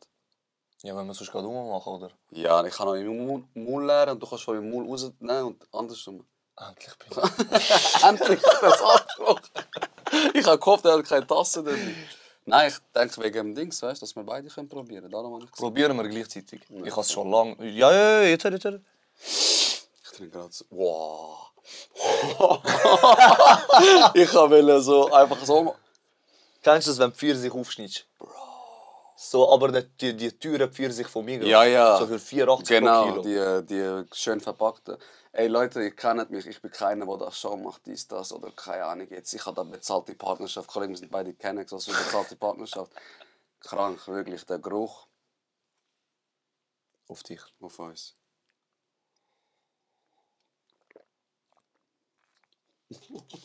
Ich lieb's. Ich lieb's einfach. Bro, Mann. Es ist zwar maximal wirklich so eine Zuckerbombe, Aber es, also vom Geschmack finde ich es jetzt, eine Fanta normale ist viel mehr so, die Maul ist klebrig nachher und so. Das ist, es ist wie Limonade, habe ich das Gefühl. Nicht? ja voll, es ist wie so frisch gepresster Peach, White Peach Saft mit ein bisschen Acid, ein bisschen Kohlensäure. Ja. Der ist abartig, ich sag dir. Wow. Der ist abartig. Und der Red Bull schmeckt einfach ähnlich wie der. Bro, der ist, boah. Nächste Bestellung. Mein Nachbar hat schon gesagt, ey, wenn du bei ihm bestellst und so, können wir zusammen bestellen und so. Weil ich habe gesehen, wie viel ist 100 Stutz ist Mindestbestellmenge. Nein. Hat sie gesagt? Ab Nicht? 100 Franken ist kostenloser Versand. Ah, das hat sie in dem Fall gemeint. Okay. Okay. Wow. Ah, fuck, jetzt ist das Ding rausgefallen. 8004. Ja, ich habe lange an der Langstrasse gewohnt. Krass. Mhm. Wie hast du das überlebt? War am Anfang geil. Ich war 96 Kilo. Okay, jetzt bin ich immer noch ein bisschen chubby, aber 96 bin ich, Bro. Und mein Bruder ist aus Eisen. Ich zeige dir das Bild. Er ist der jüngste von uns. Der ist, als hätte Gott ihn einzeln, so jeder Muskel gemacht. Und ich habe ihm gesagt, Bro, ich will abnehmen, weißt du? Und er hat mir gesagt, also gut, das ist er. Das ist unser Jüngster, Bro. Der ist. Wo ist der Akte? Der ist. Schau, du hast mit mir meinem Bizeps geredet. Ich sage immer, das sind 5 Brüder, das ist der 5. Das ist kein Bizeps mehr. Ja, aber das ist ein Oberschenkel. Hat er den Waffenschiefer da? nein, hat er noch nicht. Bei dem musst du Ding machen, Mann. MFK und so Scheissdrecken. Er, Was ist das? er kommt bald im Podcast und wir haben ein paar Sachen geplant, aber Bro, er ist so. Du sagst ihm, das habe ich gegessen, er sagt er am Ende der Woche, das wird auf der Waage stehen. So einer. Also er kann auswendig alles. Aber auch voll der Snack-Fan. Ne? Wenn er isst, dann so 10'000 Kalorien auf einmal. Wow. Und dann habe ich ihm gesagt, ich will abnehmen, dann haben wir einen Plan gemacht, dann habe ich abgenommen von 96 auf 78. Oh. An der Langstrasse neu. Boah, clean habe ich ausgesehen, Bro. Wallah, ich habe hübsch ausgesehen. Dann gehst du raus. Bub. Es war geil. Irgendwann hast du es gesehen. Und dann habe ich es nicht mehr ertragen. Bro, es war vor allem Corona-Zeit. Und all die Läden haben so illegale Partys gemacht. Ey, in der Wohnung. Bis 3 am Morgen. Pantry am 5 kommt der Wagen, der Altglas sammelt. Kling. Ey, ich habe Schüppe bekommen. Nachher bin ich weg. Das ist so. Ich könnte das nicht. Ja. Nein, ich könnte das Stadt wirklich wohnen? nicht. Nein. Nicht? Nein. Ah, was? Ich bin im Dorf aufgewachsen.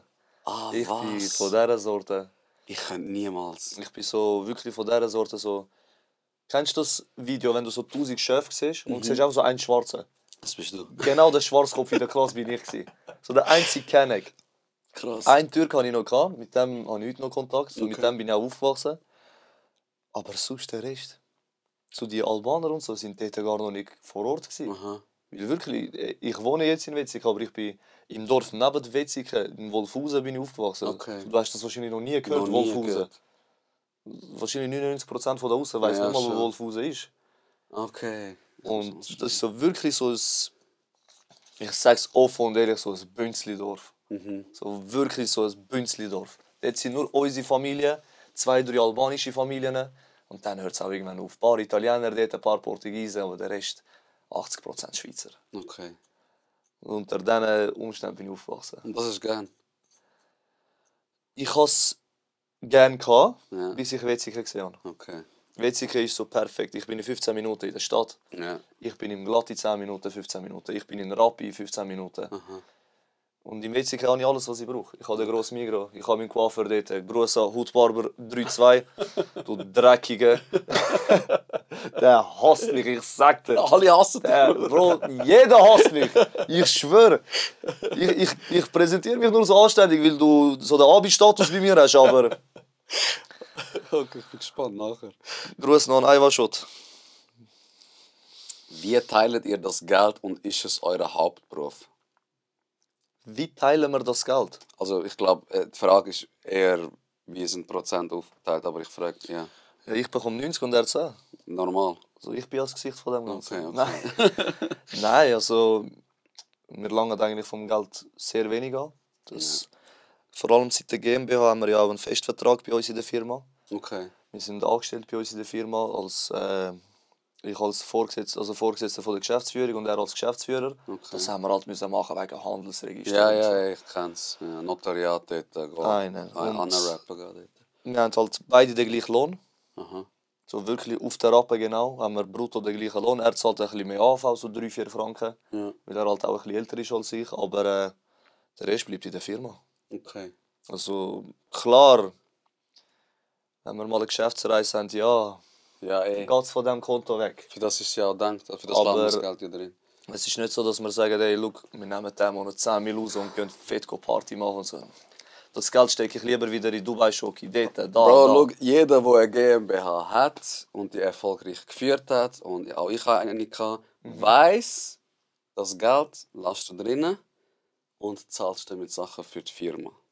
Joch Geschäftsreise, Joch Geschäftsessen, Joch, ich habe ein neues Auto gebraucht für meine Firma, weil ich muss irgendwo das Candy da holen gehen. Darum, es ist das Schlauste, was du machen kannst. Und jeder wird unterschreiben, der das kennt. Gar nicht anlangen von dem Geld. Ich sage mal nichts dazu. Nein. Grüß Deine Augen reden. an meine Treuhänderin. Ich habe sie auch gern.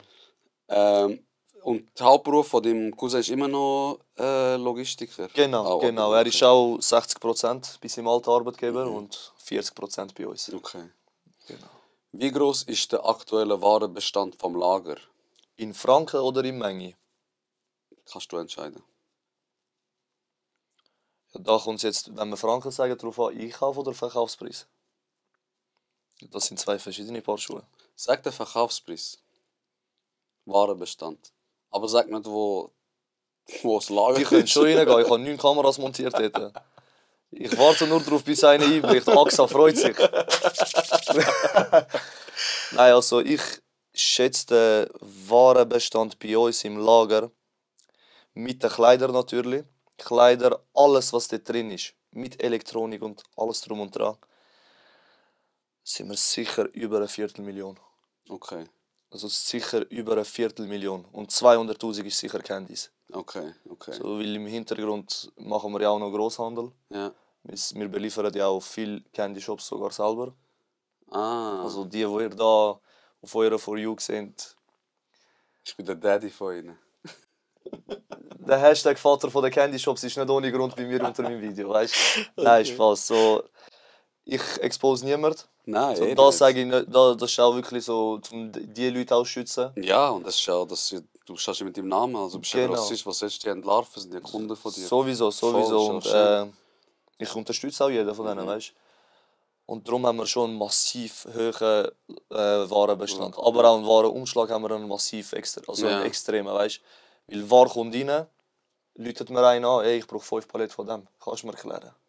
Zack, wieder weg, ja. Dann hast du gerade wieder 5 Euro Paletten weg, die die Pflanzer kommt holen. Was ist Hauptbusiness? Ist es, du bist der Grossist und gibst den kleineren, oder gehst du zum Endverbraucher? Was Beides. Also beides ist prozentual, würde ich sagen 50-50.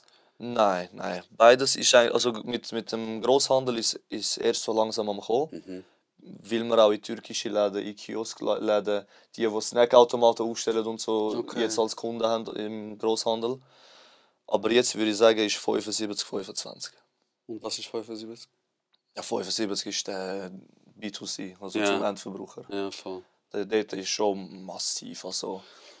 Aber Bro, wie ist das? Ist das so, du hast ja den Candy Shop gemacht, okay? Du hast es gesehen, die Frage kommt noch 1000 Mal, was dich inspiriert. Du hast es gesehen, im Deutschen läuft das. Ja. Du bist ein Candy-Fan, seitdem du denken kannst. Logistiker, Detailhandel, verknüpfen wir die Gehirnzellen, machen wir etwas. TikTok, kurzlebige Welt, bam, wir machen es auf TikTok. Okay. Wie kommt nachher der nächste Step in deinen Kopf rein? Dass du jetzt sagst, ey, wir könnten ja noch die anschreiben, das da machen. Ist das einfach der Hunger, wo der sagt so, Kollege, wenn ich einen Schritt gehe, dann gehe ich voll? Oder geht es dir in den Schoß, kommt jemand mit Ideen, sagt es dir, oder? Also es ist, wann kommt die Folge raus? Können wir nachher zusammen entscheiden. Also der Sonntag ist verplant, von mir aus nächste, übernächste. Solange es nicht der Sonntag ist, ist gut. Okay, der Sonntag kommt es nicht.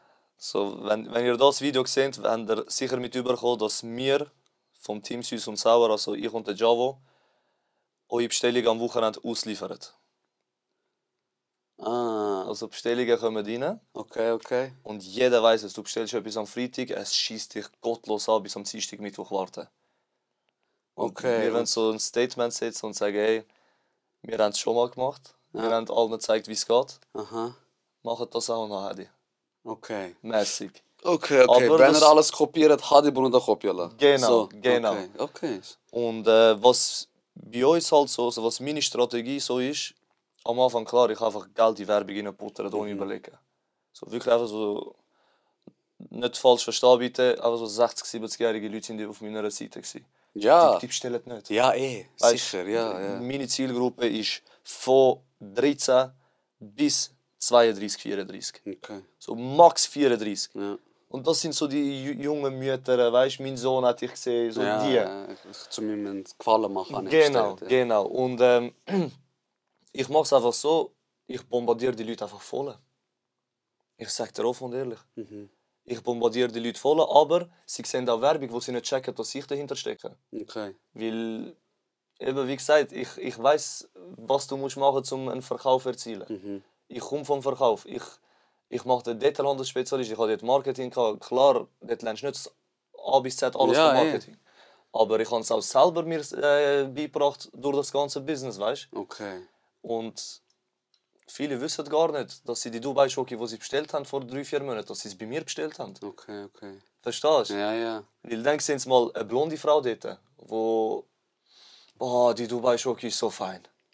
Dann sehen sie mal eine Brünette dort. Dann sehen sie mal so eine richtige Kenneck-Frau. Dann sehen sie mal,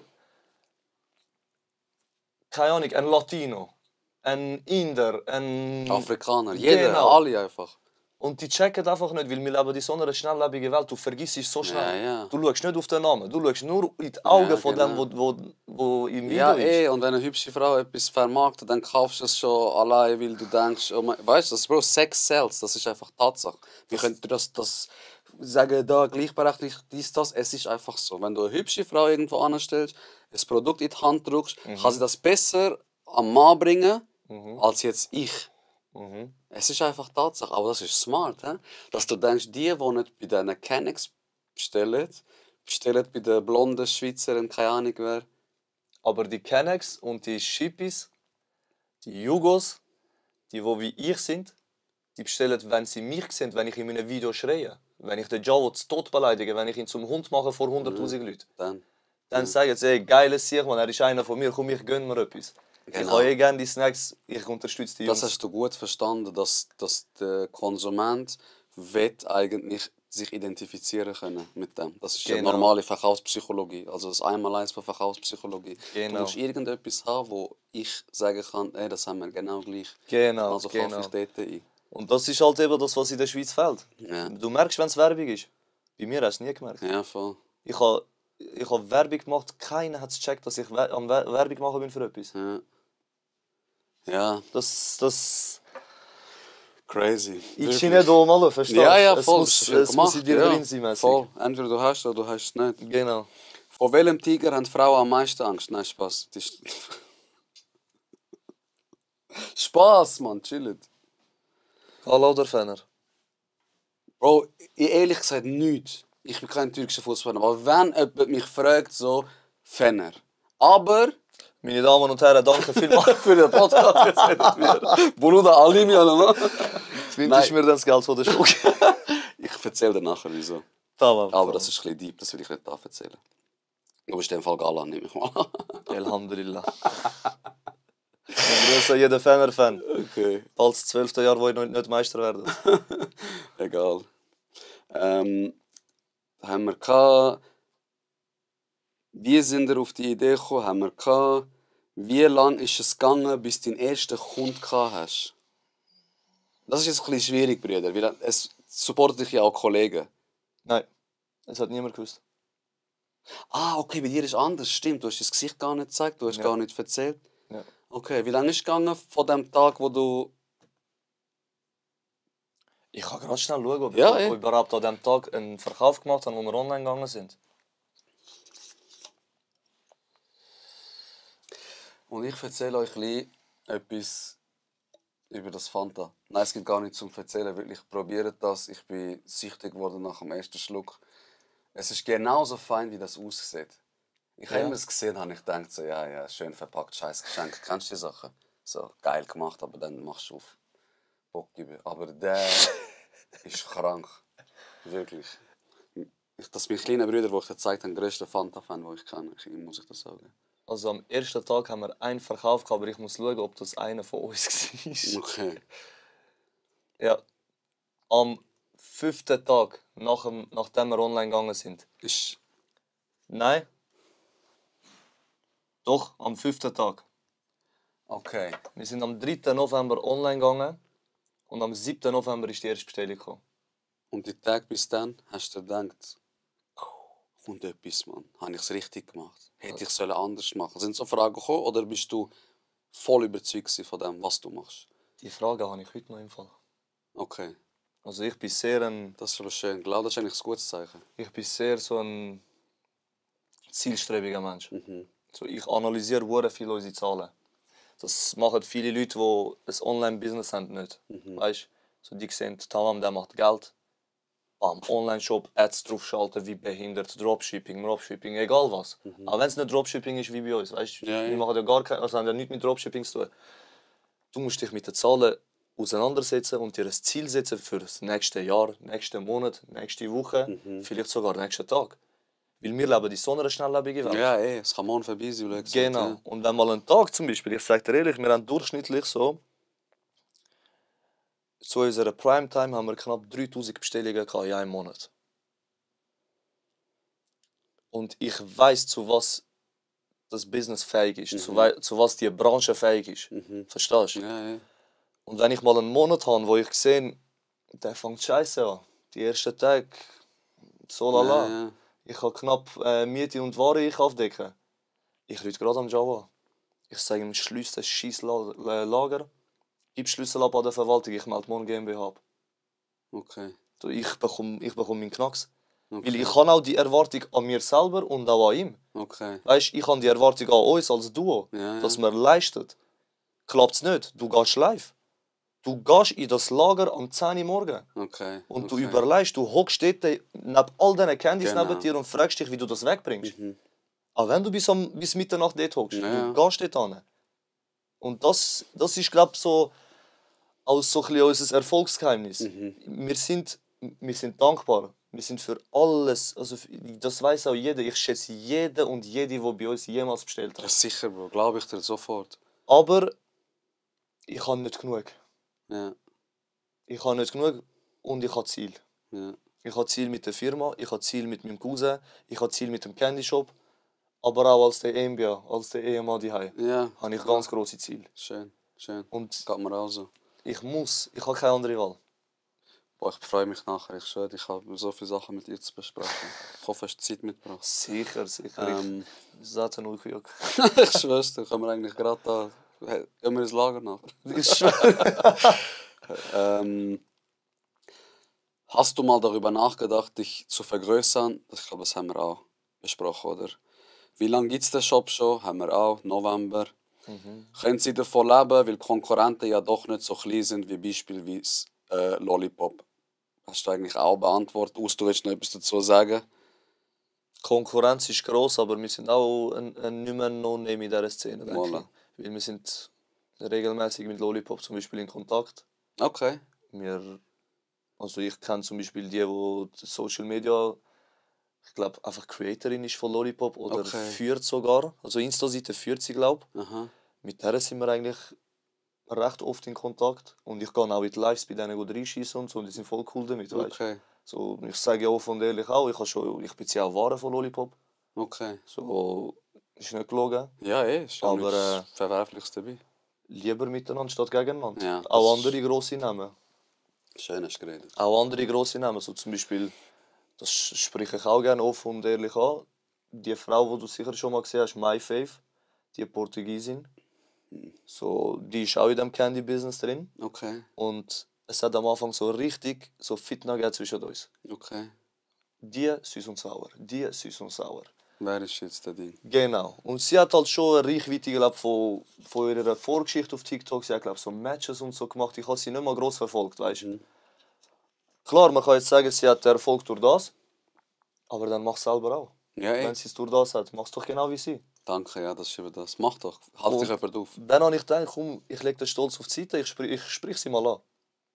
Dann habe ich sie angeschrieben, ich so, hey, du hast einen Laden. Sollen wir ein bisschen Eier spielen mit den Leuten? Dann ist sie voll dabei gewesen, weißt du, so voll cool. Und sie ist hure jung, sie ist 21. Okay, wow. Was so, bring das an mit Ja, 21, eben, weißt du? eben. Und dann hat sie gesagt, ja fix, machen wir und so. Die kommentieren da bei mir die ganze Zeit und so. Und dann habe ich ein Video rein da, wo ich einfach vor meinem Blog aufgenommen habe. Ich so, und, haben der Konkurs schon angemeldet oder verkaufen ihr immer noch Kindercreamies für 2 Stutz? Und haben sie dann markiert. Dann hat sie ein Video gegen mich gemacht, sie so, was, 2 Stutz? Da, gratis für meine Kunden.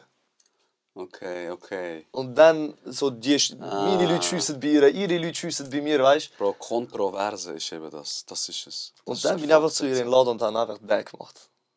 Ich so, Da was bin sagen ich. dir so zu dem TikTok-Beef von Candy Shops? Geil.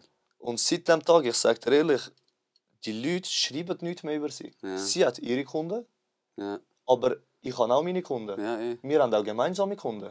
Ich habe gar kein Problem damit. Ja, voll. Ich ja. habe auch schon mit ihr oft zusammengearbeitet und ich sage dir ehrlich, ich habe sie auch beliefert mit Dubai Schoki. Wieso? Weil ich für sie max für das, was sie macht. Und es ist ja so, weißt, ich habe auch den Podcast, es gibt ja auch andere Podcasts. Es gibt auch andere Podcasts, die grösser sind als ich. Bro, wenn ich die hate, oder wenn du die anderen Shops hatest, dann machst du das, weil du nicht 100% überzeugt bist von dem, dass du bei anderen gehst go Hass oder Inat oder so wie Genau. spreaden. Wenn du von dir überzeugt bist, ist doch schön. Lass die anderen doch an. Ja. Mach es doch, machen wir zusammen. Mach du grösser, ich mach grösser. Sicher. Aber Sicher. eben, das ist so, Konkurrenzdenken ist gut, aber mega smart gemacht. Also auch heute noch. Ich habe jetzt nicht mehr mit ihr gross zusammen gearbeitet zwar, aber ich gehe bei ihr in Live reinschießen, schreibe, ey, dein Shop auf der Eis. Sie kommt bei mir rein, ey Jungs, geil, ziehen durch, bla bla bla, Nice, nicht streng Bro, und so, siehst. weißt du. Und sie weiß auch, wenn sie irgendetwas braucht, ich bin immer da für sie. Ja. So, Dubai Schoki, die Frau hat behindert verkauft. Ja. Behindert, wirklich. Ist doch gut, ja. Voll. Aber ich freue mich, Ja, eh. weil ich weiß, wie sie hinter der Kamera ist. Ja. Ich weiß, sie ist hinter der Kamera eine Liebe. Vor der Kamera weiß sie nicht. Sie hat viel Hate bekommen, Ja, ja. aber das ist ihr Bier, verstehst du? Ja, sicher. Da mische ich mich auch nicht rein, ich äußere mich auch nicht zu dem.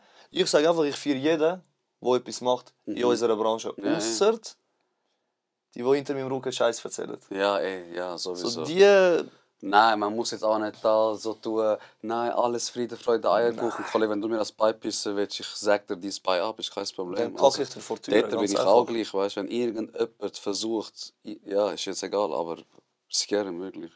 Aber Kann ich gar merke nicht. so, dir Gell? fällt an Zucker. Geil, Bruder, ich hatte zu wenig Zucker gehabt.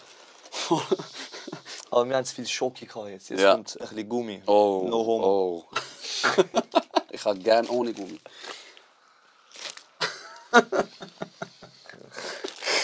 wenn wir abschließen. Das ist gut. Wir haben hier Sour Patch, kennst du die Marke? Mhm. Oh, okay. Aus der Türkei. Ich Ja, habe die und Sour extra geholt, weil mein Händler hat sie bekommen. Aha. Er hat sie, glaube ich, einfach für die türkischen Läden importiert. Und ich habe es einfach für meine Leute im Sortiment aufgenommen, die halt wirklich schauen auf Halal, keine Ja. Schweine, Gelatine, weißt du? Okay. Ah gut, hast du das Sortiment also... Genau, Du genau. kannst bestellen, wenn es dir egal ist, du kannst aber auch bestellen, wenn du drauf schaust. So. Genau, genau. Die Fetze da anders, ich sag dir. Ich habe die Wassermelone glaub, probiert. Die gibt es, gell? Die habe ich noch nicht probiert. Ja, da sehe ich noch etwas, was dir wird gefallen. Mhm. Wow. Mhm. Die sind der Hammer. Hammer. Sour Patch allgemein macht hure geiles Zeug. Wow, ich habe die Konsistenz auch gern. Das ist aber eher, glaube ich, als halal ist, kann das sein. Gell? Und mit Schweinegelatine ist es... So bissfester, Ja, ja. voll, voll. Weil es gibt ja auch so Süßigkeiten, die vegan sind, die sind ähnlich. Ja. Oder Konsistenz, ich habe es aber mega gern. Ranger Eggschiss an einer Tattel. Aber es ist nicht sauer, Nein. oder? Hast du gesehen, wie es Cisa gelesen hat, wo wir im Lager waren? Önce Exis oder Tatli. Sie ist auch Die Frau ist so herzig, Legende. man. Die Ich habe ist, sie mega gern. ich liebe sie, ich schwöre auf alles. Ich kenne keinen Menschen, der wie sie ist. Wie viel hat das Händler gezahlt? Nächste Frage. Mit unserem Herz haben wir gezahlt. Mhm. Cisa, du bist da einer. Basiert eure Leidenschaft auf einer Geschäftsidee auf einer Leidenschaft von euch? Haben wir auch gehabt. Welche besondere Süßigkeit gibt es nur im Süß- und Sauershop? Ich ziehe mal den wieder raus, bevor der mir abcrackt.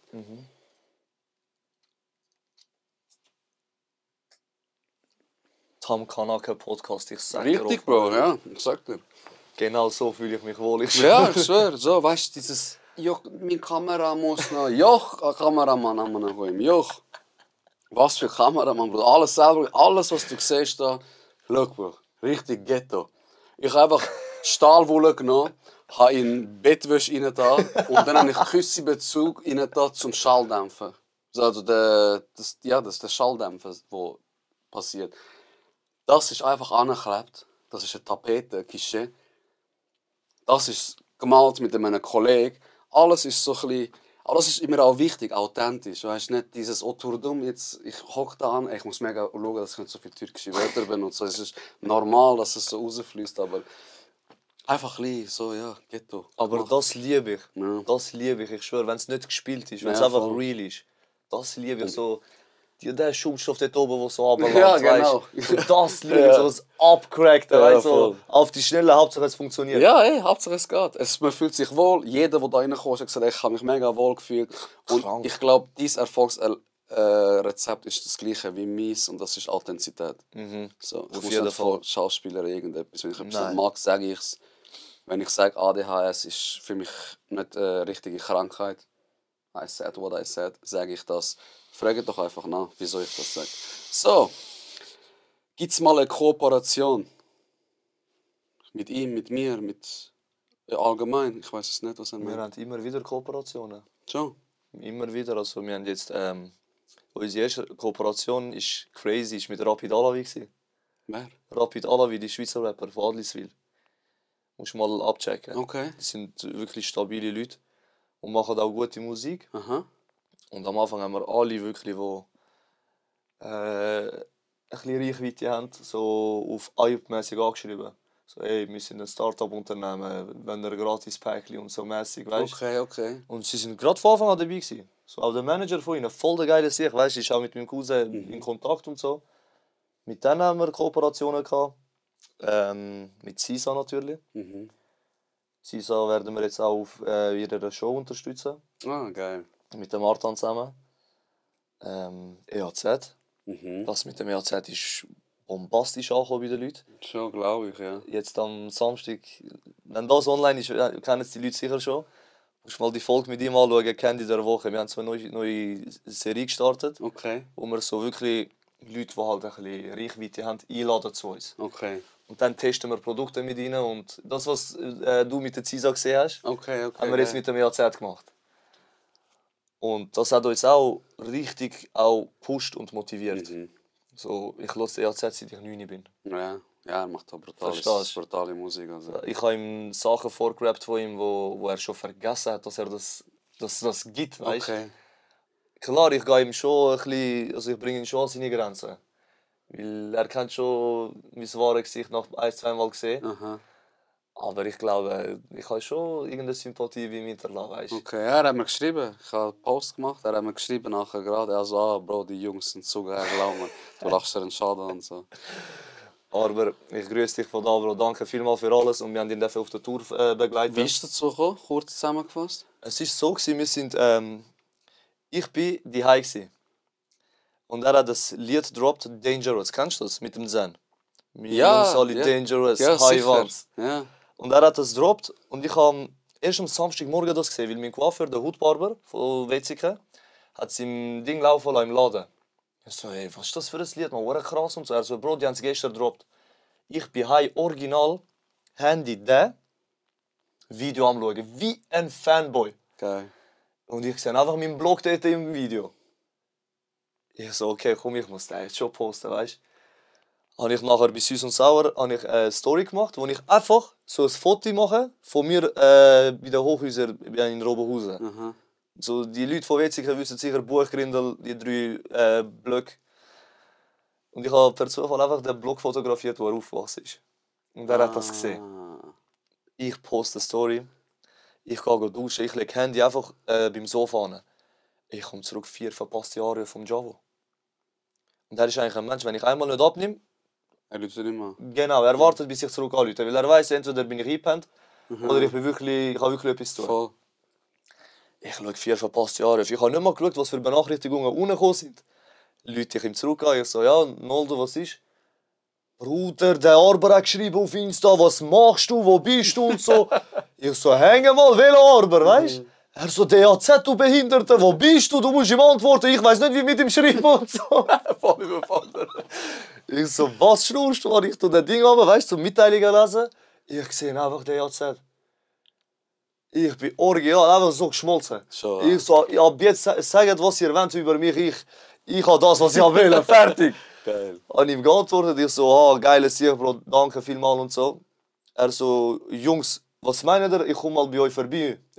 Machen wir etwas zusammen, einen Livestream. Er ist dort durch so also nicht, also überall ist er ein geiler Sieg, aber dort durch, Bro. Du musst nie denken, weißt du, so aber offen. er macht zu viel. Er ist zu lieb, Bro. Schon, meinst du? Der Arber ist zu lieb. Er ist ein Mensch, er will jeden Wunsch erfüllen. Ja. Ja. Und als ein EAZ, entweder schlafst du wie 1 Stunde pro Nacht, oder du kommst nicht mehr nach. Ja, voll. So, ich weiß ganz genau, er hat sicher mich schon 3 Mal ignoriert. Okay. Während der Tour. Ich nehme es ihm null böse. Weil ich sehe ihn dann, ich sage ihm dann, Bro, man, der Iftar, der mich eingeladen hat, war Baba. Und er schaut mich so, von was redest du, Bro, man? Ich sage, hast du nicht gesagt, letzte Woche am Mittwoch gehen wir Iftar machen? Und dann schaut er dich so an, weißt du, so, du erkennst so, so, er schämt sich ein bisschen, aber was sollte er machen? Weißt, ich nehme es ihm auch nicht Er kann böse. sich ja die 10 teilen, ja, das ist schon anders. Auf jeden Fall ist er dann ins Lager gekommen zu uns, haben wir einen Stream gemacht und dann haben wir den Stream offline genommen. Haben wir den Livestream beendet, haben wir ein bisschen Smalltalk gemacht. Dann war er einfach so original uns am Anschauen gewesen. Und ich habe gesagt, also in meinem Kopf habe ich mir selber gesagt, ich so, jetzt hat er einfach nur 2 Sachen, die in Frage kommen. Entweder er haut uns behindert oder er macht mit uns. So wie er uns angeschaut Nicht hat. nur das oder das. Genau. Nachher er so, Jungs, ich gehe bald auf Tour. Und ich habe einen Stand. Wenn ihr den? Ich schaue so zum Javo, Javo schaut zu mir, wir beide Tränen in den Augen. Du so, ja. So fühlt sich an, Ich wenn man einen will. Heiratsantrag hat. Ich so, noch professionell bleiben, weißt? Ich so, ja, was für ein Stand, was können wir dort machen, Ich weißt? stelle meinen Terminkalender ab. Schnell. Er schaut mich so an, er so, ja, Candies verkaufen, dann sind wir mit mir auf Tour und so, ich hätte euch, weißt wie gerne dabei.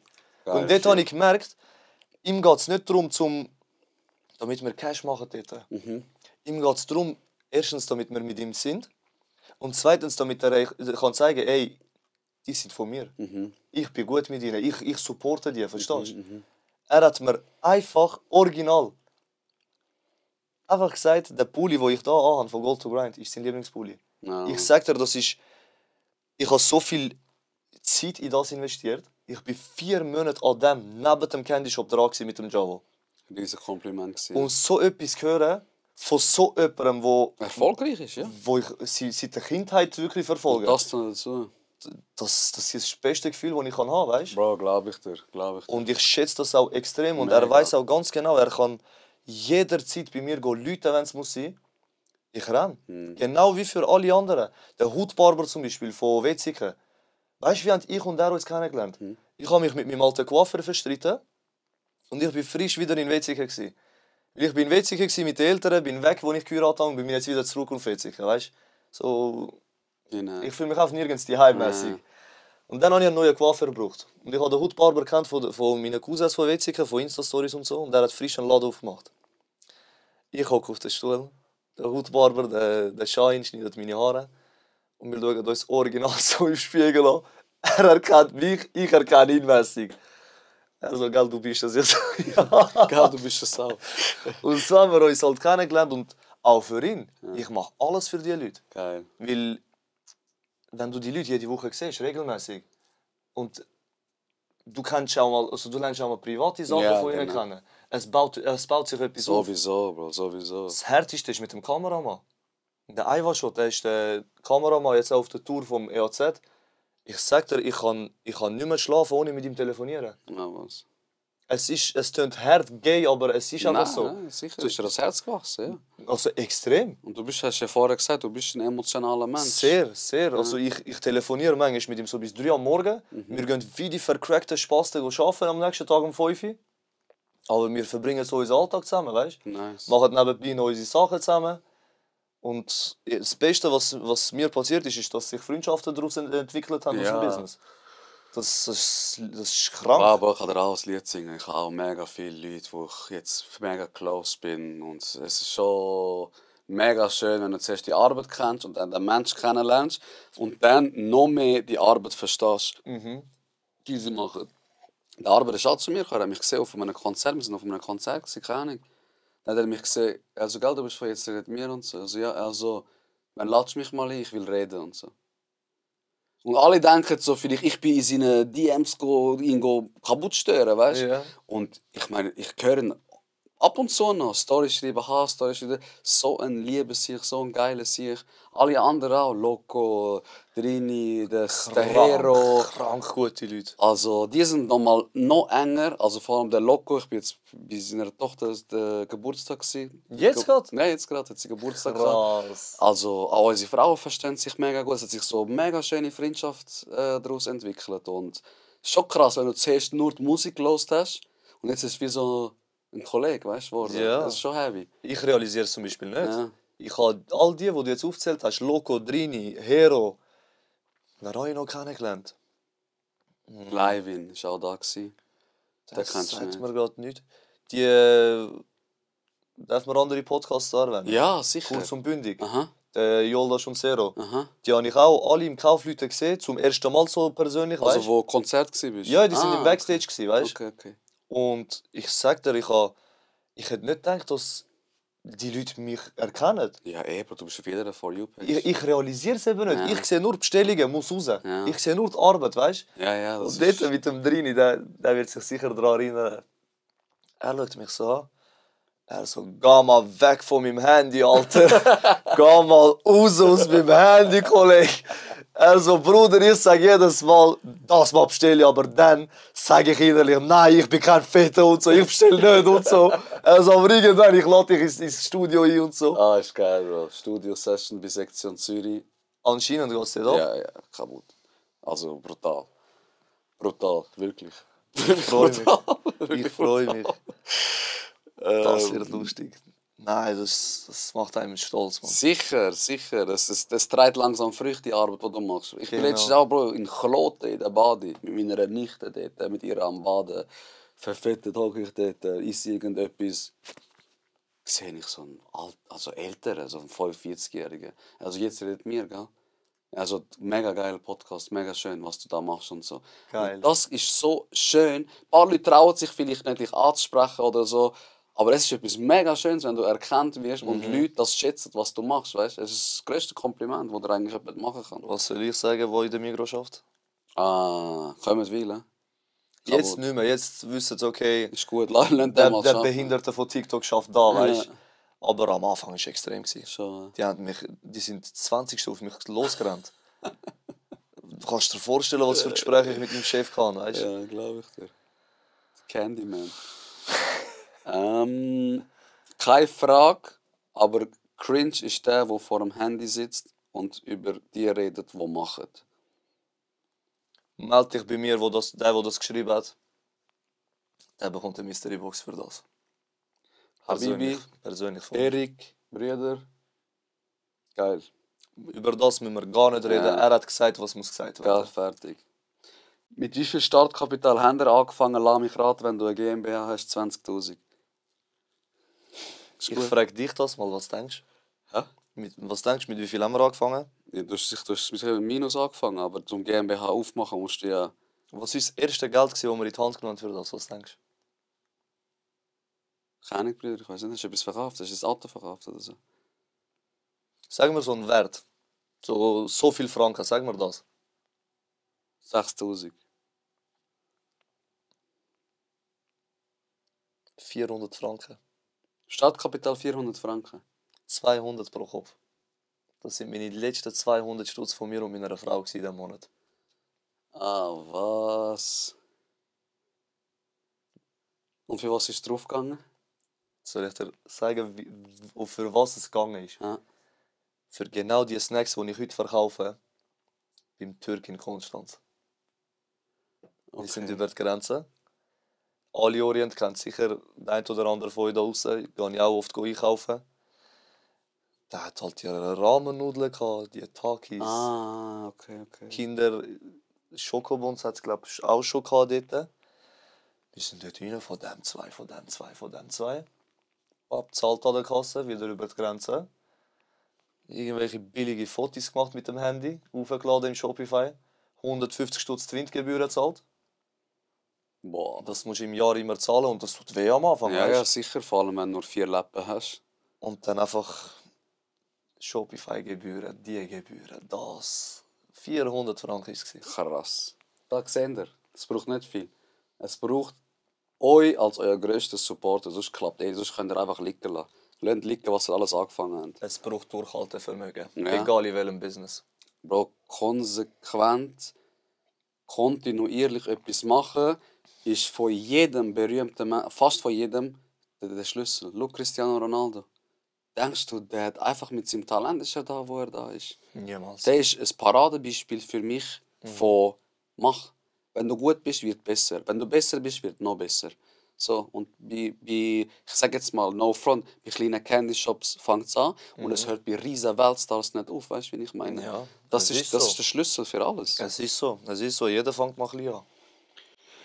Wie viel Mal bist du schon broke gewesen, bis du das Business gemacht hast? Zu viel. Schon, gell? Viel zu viel. Also in den ersten 6 Monaten krank viel. Ich habe viel Geld verbrannt. Ich habe sehr viel Geld verloren in Werbung. In dumme Werbung, wo ich nicht gewusst habe, wie man Werbung schaltet. Ja, Unwissenheit, ja. Dort ist einmal ein Fehler passiert. Der Java weiß das gar nicht. Mein Cousin. Dun. Also jeder weiß ja, ich habe nur auf TikTok eigentlich Werbung gemacht und die Leute von TikTok auf Insta geschickt. Ich habe nie groß auf Insta Werbung gemacht für uns. Und ich habe auf TikTok ein Video rein da und Werbung geschaltet. Und das ist damals mit meiner Einzelfirma verbunden gewesen, mit der Karte von meiner Einzelfirma. Wir haben es dort drauf auszahlen lassen, weißt, und einfach zum können separieren von meinem Privatkonto. Ja. Und ich habe statt 25 Franken Werbebudget pro Tag habe ich 255 eingegeben. Ist in 2 Tagen 500 Franken weggegangen. Boah. Und das tut weh am Anfang. Also hast du am zweiten Tag gemerkt? In der Nacht, ja. Ja, zum Am Glück. 10 vor 12 oder so. Stell dir vor, du hättest den gemacht, ich gehe Ferien, ich schaue eine Woche nicht. Ich werde jetzt noch mal Kommst abzahlen. zurück, 2-mal Ferien gemacht. Einmal ein Handy gemacht, einmal hast du gemacht. Ich schwöre, ich werde jetzt noch mal abzahlen. Krass. Einfach 500 Stutz verbrannt. Ja, eben. Unwissenheit schützt vor Strafe nicht. Das gilt Du wie musst allem. Fehler machen, du Ja. musst auf die Fresse gehen, ganz Zum einfach. Lernen, fix. Sowieso. Fix. Ich bin eben auch jemand, ich muss die Schritte selber machen. Auch wenn mir jemand sagt, es wird nicht klappen, egal, ich mache trotzdem. Ich will die Erfahrung Lass machen. mich merken, dass es nicht geklappt hat, dass ich beim nächsten Mal nicht so dumm reagiere, wie ich beim ersten Mal gemacht habe. Weißt du? Ist so. Auf die Frage habe ich mich gefreut. Darian, richtiger King. Was ist euer Lieblingsprodukt aus dem Shop? Kinder Crispy Riegel. 100%. Kinder Crispy Riegel. 100%. Also, hure fein. Hure fein. Für die Leute, die sich aufregen, er hat meine Frage nicht vorgelesen. Das sind meistens Fragen, die doppelt und dreifach und zehnfach gekommen sind. Hat deine Tante Eier, wäre sie dann dein Onkel? Okay. Nächste Frage. Ja. Wie kann der ganze Laden noch stehen, voller Süßigkeiten? Wäre ich dort als Besitzer, es wäre leer. Das denkt man nur. Das denkt man Schon, nur. ja. Ja. Irgendwann ist wie du hast gesagt, Kapazität finde ich, wo du an Süßigkeiten essen kannst, Bro. Irgendwann ist das wie voll und dann ist... Getränk ist so... Geht schon noch. Geht, gell? Der fetzt schon Der wieder. ist Der ist kaputt gegangen. Meine nächste Bestellung, wenn du siehst, von denen, weißt du Bescheid. Ja, das schmeckt nochmal. Aber so süßes Schoki. So neue Sachen, weißt du, wenn etwas Neues Wenn es kommt, neu ist. dann feiere ich es noch. Dann ist ja wirklich so recht viel und Ja, unkontrolliert. Aber so Sachen, die ich schon lange im Sortiment habe, zum Beispiel Schokobons. Die fetzen jetzt aber schon rein, aber... Noch nie probiert. Ich schwöre. Für nichts habe ich so viel Werbung geschaltet. Noch nie habe ich probiert. Ah, Bruder, ich bin selber mit meinem Podcast beschäftigt. Wie soll ich was machen? Kinderschokobons Crispy. Jawohl. Den kennen wir alle. Bro, Kinder, was machen Kinder mit uns, Mann?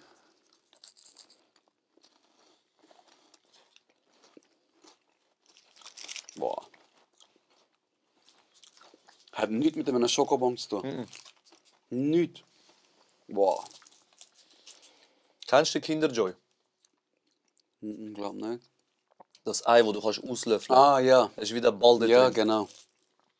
Das ist krank. Ah, sie haben sich sicher gedacht, der Ball haben alle gern. Wisst ihr was, wir machen nochmal. Hey, Kinder jetzt. Übernommen. Der ist im Sommer letztes Jahr abgegangen. Ich hatte dort einen Händler. Der hat mir wirklich 1:1 weitergegeben. Also zu dem Preis, wo er es eingekauft hat. Und dort ist es recht abgegangen. Ich habe einfach 4 Paletten von dem bestellt. Wow. 7000 Stück. Nicht einzelne, so, das ist ein So Stück. 12er Pack. 7000 Stück. Boah. Und die haben es nicht auf Originalpaletten gelassen. Sie haben die Karton aufgemacht, deutsche Etikette angeklebt, einfach reingeklärt in so Kartonrahmen, dass es mehr Platz hat. 7000 Stück und das haben wir alles müssen zählen. Krass. Fein. Aber, wenn ich ehrlich darf sagen, Crispy Riegel ist über, krasser. über die. Ja, 100%. 100%. Das sind Welten. Beste Jungs, bin ein sehr stolzer Modi und Kund und supporte sie überall. Keine Frage, aber einfach mal ein Lob. Das ist der Manuel. Ja, Manu FCB. Ja, ich weiß nicht, ich merke es nur schon an der Schreibart. Schon? Ja, das ist der Manuel. Geiles Sicht. Geiles Danke, so Sicht, Feedback Bro. ist wirklich Gold wert für Leute, die Content machen. Das ist einfach Ich Tatsache. liebe den manchmal. Die sind Legenden. Ich glaube, es ist die letzte Frage. Falls ich eine vergessen habe, sind nicht traurig, weil am Gewinnspiel nimmt jeder teil. Genau. Wo ihr euer Business gestartet habt ihr keine Angst gehabt, ins Minus zu gehen, alles verlieren und dass jetzt von mir vielleicht sogar Angst hat, dass eure finanzielle Situation noch schlechter ist, als ihr schon gestartet habt? Das Einzige, was ich verloren habe in meinem Leben, ist Angst. Zitat Ende. Wie der Kurt Ibo sagt. Gänsehoden. Gänsehaut. Ich habe vor nichts Angst. Stark. Ich habe weder Angst vor Konkurs, ich habe weder Angst vor Gesicht verlieren. Und ich einfach... Es ist so halt ein Mythos, hey, aber wenn ein Hund kommt, rennst du. Ja, aber ich meine auch nicht das. Hunde zählen nicht. Mann. Komm nicht mit Hunden. Aber ich habe wirklich von so Sachen null Angst. Okay. Von nichts. Also man kann mir nicht Angst machen mit, ja, dein Business läuft nicht. Tamam, siehst du mich wieder 100% in der Migros? Okay. Okay. Will mich Migros nicht, gehe ich dort. Ja. Gehe ich da, gehe ich dort. Ich habe von nichts Angst. Ich habe weder Angst vor Leuten verlieren, von Job verlieren, von GmbH verlieren, wirklich. Okay. Und das ist auch das, was uns ein bisschen ausmacht, so, dass wir uns getrauen. Ja. Ja, voll. Ja, man Klar, merkt's. der Gedanke kommt schon ab und zu. Was ist, wenn es nicht läuft? Bro, ist ein normaler menschlicher Gedanke. Weil du Und- Familie hast. So. Sowieso, ich habe eine Verantwortung. Ich bin nicht mehr im Kinderzimmer bei den Eltern. Du weißt? lebst nicht mehr nur für dich, das ist es. Genau. Und ich bin halt ein Mensch, der sehr viel Verantwortung übernimmt. Mhm. So, meine Frau weiß es. Meine Frau hat keinen Zugriff auf E-Banking. Okay. Null. Wieso nicht? Aus Prinzip, weil sie es nicht braucht. Sie braucht es nicht in meiner Meinung nach. Also schafft deine Frau? 100%, ja. Okay. Und ihr habt ein gemeinsames Konto? Wir haben ein Konto, wo Geld von mir, also mein Lohn von Migros, mein Lohn von der Firma und ihr Lohn kommt. Ja. Und sie hat keinen Zugriff auf das. Okay. Viele denken jetzt, ich mache das, damit ich sie einschränken kann oder so. Aha. Ich mache das, damit ich mich nicht muss schämen vor sie. Weil ich als Mann habe ja Verantwortung daheim. Mhm. Bei uns weisst du ja, Finanzen macht der Daddy. Ja, Der sicher. Mann macht Finanzen. Ja, fix. Und es gibt halt Monate, wo es mal ein bisschen knapp wird. Mhm. Und ich bin ein Mensch, ich schäme mich vor ihr für so Sachen. Okay. So, ich ermögliche ihr so, wo ich kann, jeden Wunsch. Wirklich. Mhm. Ich gebe ihr zum Beispiel jeden Monat einen gewissen Betrag in die Hand. Wo sie frei. Ich sage von mir aus, rühr es vom Fenster raus, es interessiert mich nicht. Okay. Das ist dir. Okay. Nicht einkaufen für dich, kein Tank, kein Ziggis, Nein. nichts. Was sie. Einfach für dich. Tamam, sie kann schon sagen, ey, ich bestelle auf Zalando. Aber das zahle ich dann. Das ist auch nicht inbegriffen. Das ist ihre. Sie ist spontan irgendwo unterwegs und sieht etwas. Ich kaufe mir das. Für so einen Moment ist es. Also du glaubst schon so an die alte Rolle Mann, alte Rolle Frau? Ja. Okay. So habe ich es auch von meinen Eltern gesehen. So habe ich es von allen gesehen. Und so hat es auch bei meinen Eltern bis heute geklappt, 40 Jahre lang. Ja, sicher. Und was bei ihnen klappt, du hast es so gesehen, wie soll es bei dir nicht klappen? Passt es auch für deine Frau? Das ist natürlich dann auch die Frage, Absolut. oder? Also jetzt, weißt du, allgemein? Das ist ja- Absolut. Aber ich meine, also ich und meine Freundin sind nicht ähnlich. Mhm. Wenn meine Freundin irgendwie etwas vom Auto braucht und sie hat schon parkiert, Mhm. es ist wie ein unausgesprochenes Gesetz. Ich gehe. Ah, fuck, ich habe meinen Akkulader vergessen. Ich habe Schuhe schon angelegt, bevor sie ausgesprochen hat. Weißt du so? Und es gibt Sachen, finde ich auch, wo eher der Mann macht, eher die Frau. Heutzutage ist alles gemischt. Es ist auch nicht verkehrt, aber für mich passt es nicht.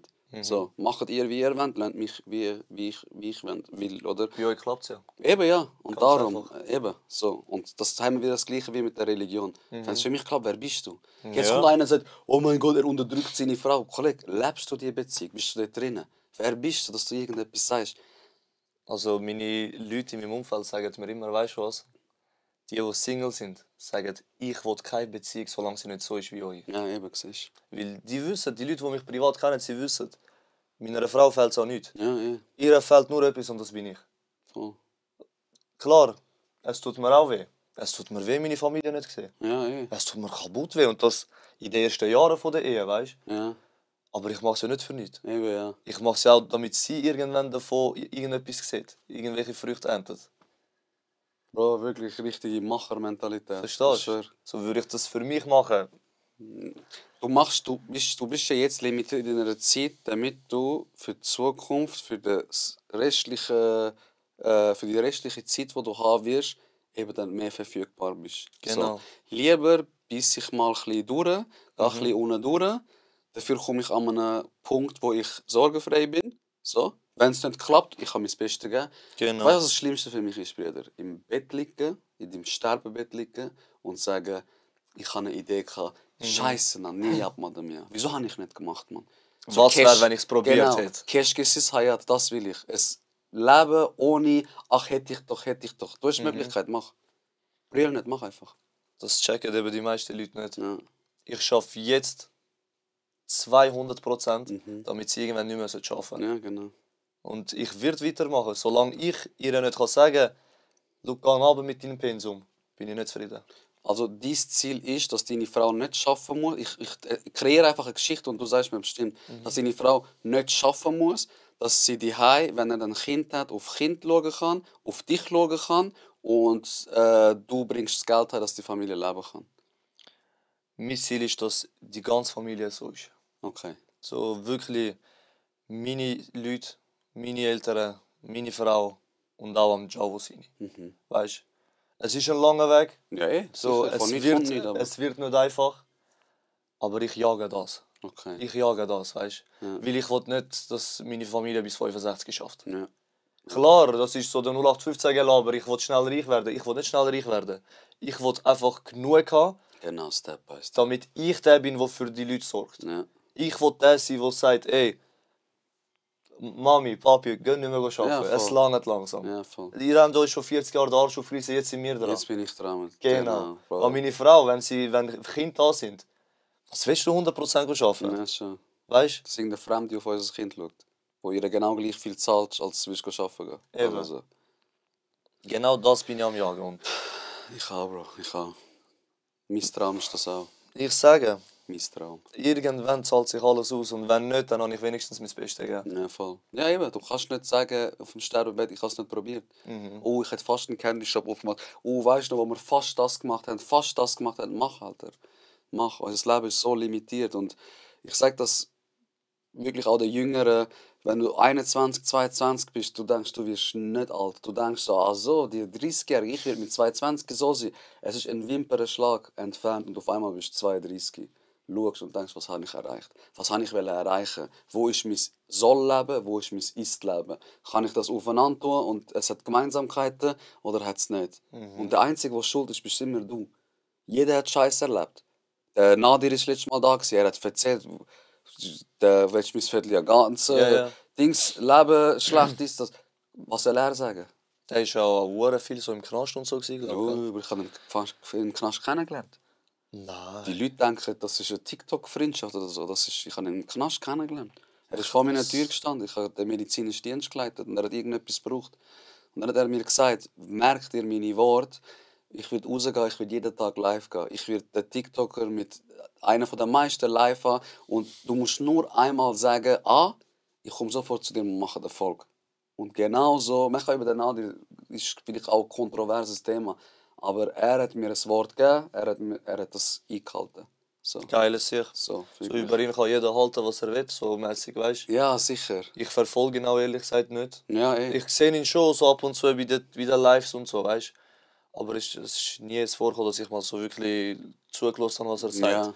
Klar, das mit, willst du mir schon reinkommen und so, habe ich schon wohl lustig Ja, gefunden, sicher, weißt Bro. Das ist Schweizer Kulturgut. Ja, aber ich glaube, er hat eine reine Seele. Mhm. Ich glaube, er ist nicht so schlecht, wie die Leute denken. Nein, ist er nicht. Ist er nicht. Und Bro, wenn du 7 Jahre in der Psychiatrie schaffst, seit 20, 15 Jahren den Job machst, den ich mache, dann hast du ein bisschen Menschenkenntnis. Und der Nadir ist kein böser Mensch. Er ist ein Mensch, der Unglück hat im Leben und wo das Leben gegen ihn gesteuert hat. Klar, jetzt kann er sagen, ja, aber sein Brüder... Du kannst das Leben nicht, red nicht. Du hast Fertig. nicht mitgelebt. Genau. Ganz einfach. Genau. Die Schuhe hast du nicht angehabt, die er angehabt hat. Also einfach Fresse heben, Ball flach halten und macht es doch besser, wenn ihr alles so krasse Übermenschen sind. Wir sind nichts. Nein, Wir wissen Bro. da ja alles Wow, besser. Bro. Ja, ich schwöre. Wir sind so ein kleiner Teil in diesem riesigen Kosmos und haben das Gefühl, wir sind irgendetwas, man, wirklich. Habibi, die Folge war sehr, sehr informativ gewesen. Die Frage habe ich, glaube ich, abgeklappert, so viel mir ist, und sonst tut es mir leid. Hast du noch irgendetwas, was dir auf dem Herzen liegt? Auf dem Herzen liegt nicht. Vielleicht so als Empfehlung oder was ich euch da draußen mitgeben kann für Leute, die mich verfolgen, die jetzt reden, mir verfolgen. In erster Linie bedanke ich mich nochmal bei dir, Sehr gerne. dass ich dann sein darf. Also jederzeit komme ich nochmal. Vielleicht auch mein Cousin. Dann Ja, geht gern. die Folge einfach 3 Minuten. Einfach, dass ich es gesagt habe. Und wenn ich mal irgendwann gross bin, lade ich mich vielleicht auch ein zum Taste-Test. Zum Hund hast du mich gemacht. Ah.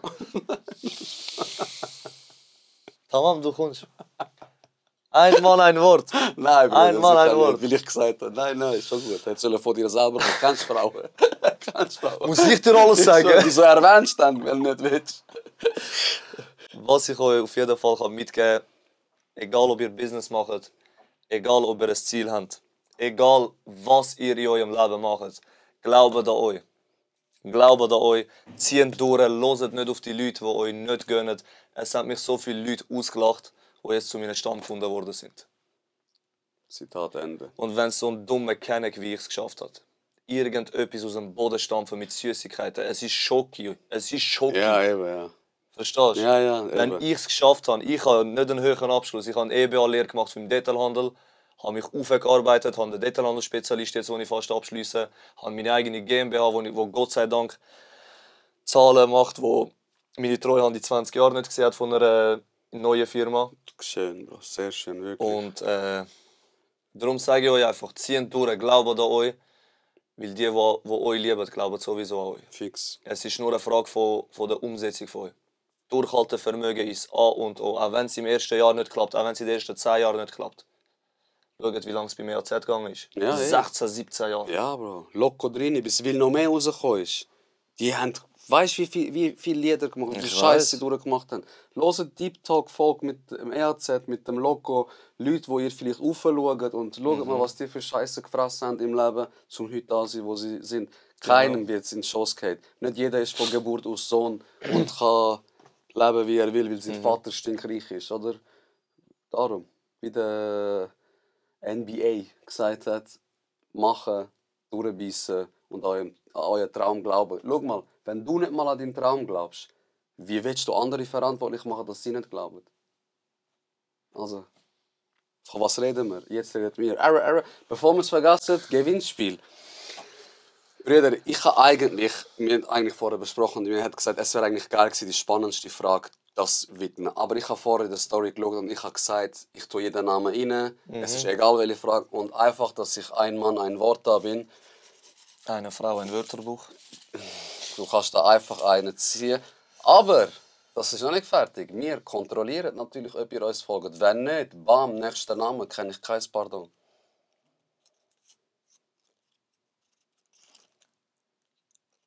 Erik. Erik. Der, wo du eher Mystery Box hast geben. Das ist der. Ich schwöre auf alles. Erik, Arek. Ich schaue, ob er uns folgt. Ich hoffe, er hat gefolgt. Aber wie machst du das? Willst du 2 Mystery Box geben, oder was? Einmal ein Wort. Nein. Folgt er nicht? Nein. Ah. Erik, tut mir mega leid, aber du bist trotzdem ein ganz netter Mensch. Er ist ein geiles Sieg. Ich kenne ihn. Kennst du ihn? Ja. Folgt 16. Der Boss. Folgt er dir?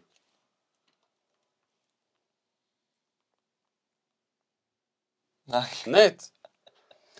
Leute, wer versucht ihr Linken? Das ist ein guter Kollege. Vielleicht hat er gesagt, komm, ich mache für die Brüder Content. Weißt du, das.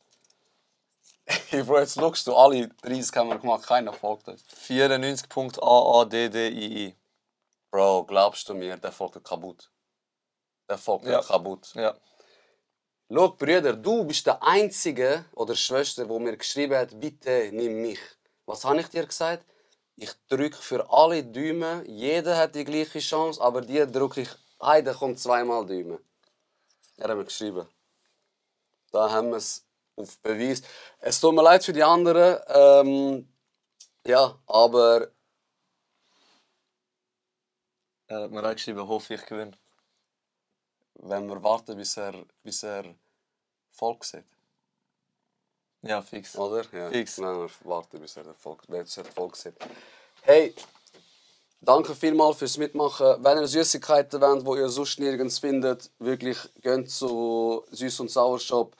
Ich danke dir vielmals, Bro, dass du da bist, dass du Danke aufgemacht hast, dass wir auch von dir haben können lernen. Ich hoffe, du hast dich wohl gefühlt. Extrem. Also ich bin nervös gewesen, dass Ja? wissen auch meine Leute, so meine Frau und so wissen. Ja. Ich bin max nervös gewesen. Das ist das erste Mal, wo ich so wirklich nicht etwas verkaufe, sondern wirklich so jemand sich für den Menschen hinter dem Ganzen interessiert, weißt. Voll. Und ich habe das auch irgendwie gebraucht. Schön. So, ich hätte gerade nochmal 3 Folgen mit dir drehen. Fix, so, Bro. ich habe mich so wohl gefühlt, wirklich. Sehr schön, das freut mich. Jederzeit, wenn du Keine sagst, ich Limite. habe Bock. Ich finde auch die Combo gut. Also eben, wir haben geschrieben, dann hast du mir FaceTime angerufen. Hat eigentlich richtig geile Sicht, weißt du, gerade so, Abi, warte nur. Jetzt bist du gekommen, als würden wir uns mega lang schon kennen. Ich schwöre. Also jederzeit gern. Und Wenn ich gross bin, gehe ich zu einem Taste-Test dort vorbei. Wünscht mir Glück. Nächstes Mal komme ich in allen Vieren hier rein und ich balle. Ich balle, während ich reinlaufe. In diesem Sinne lernen wir voneinander, lachen wir miteinander. Peace up, A-Town. Jetzt redet mir. So ist es. Süß und sauer Shop.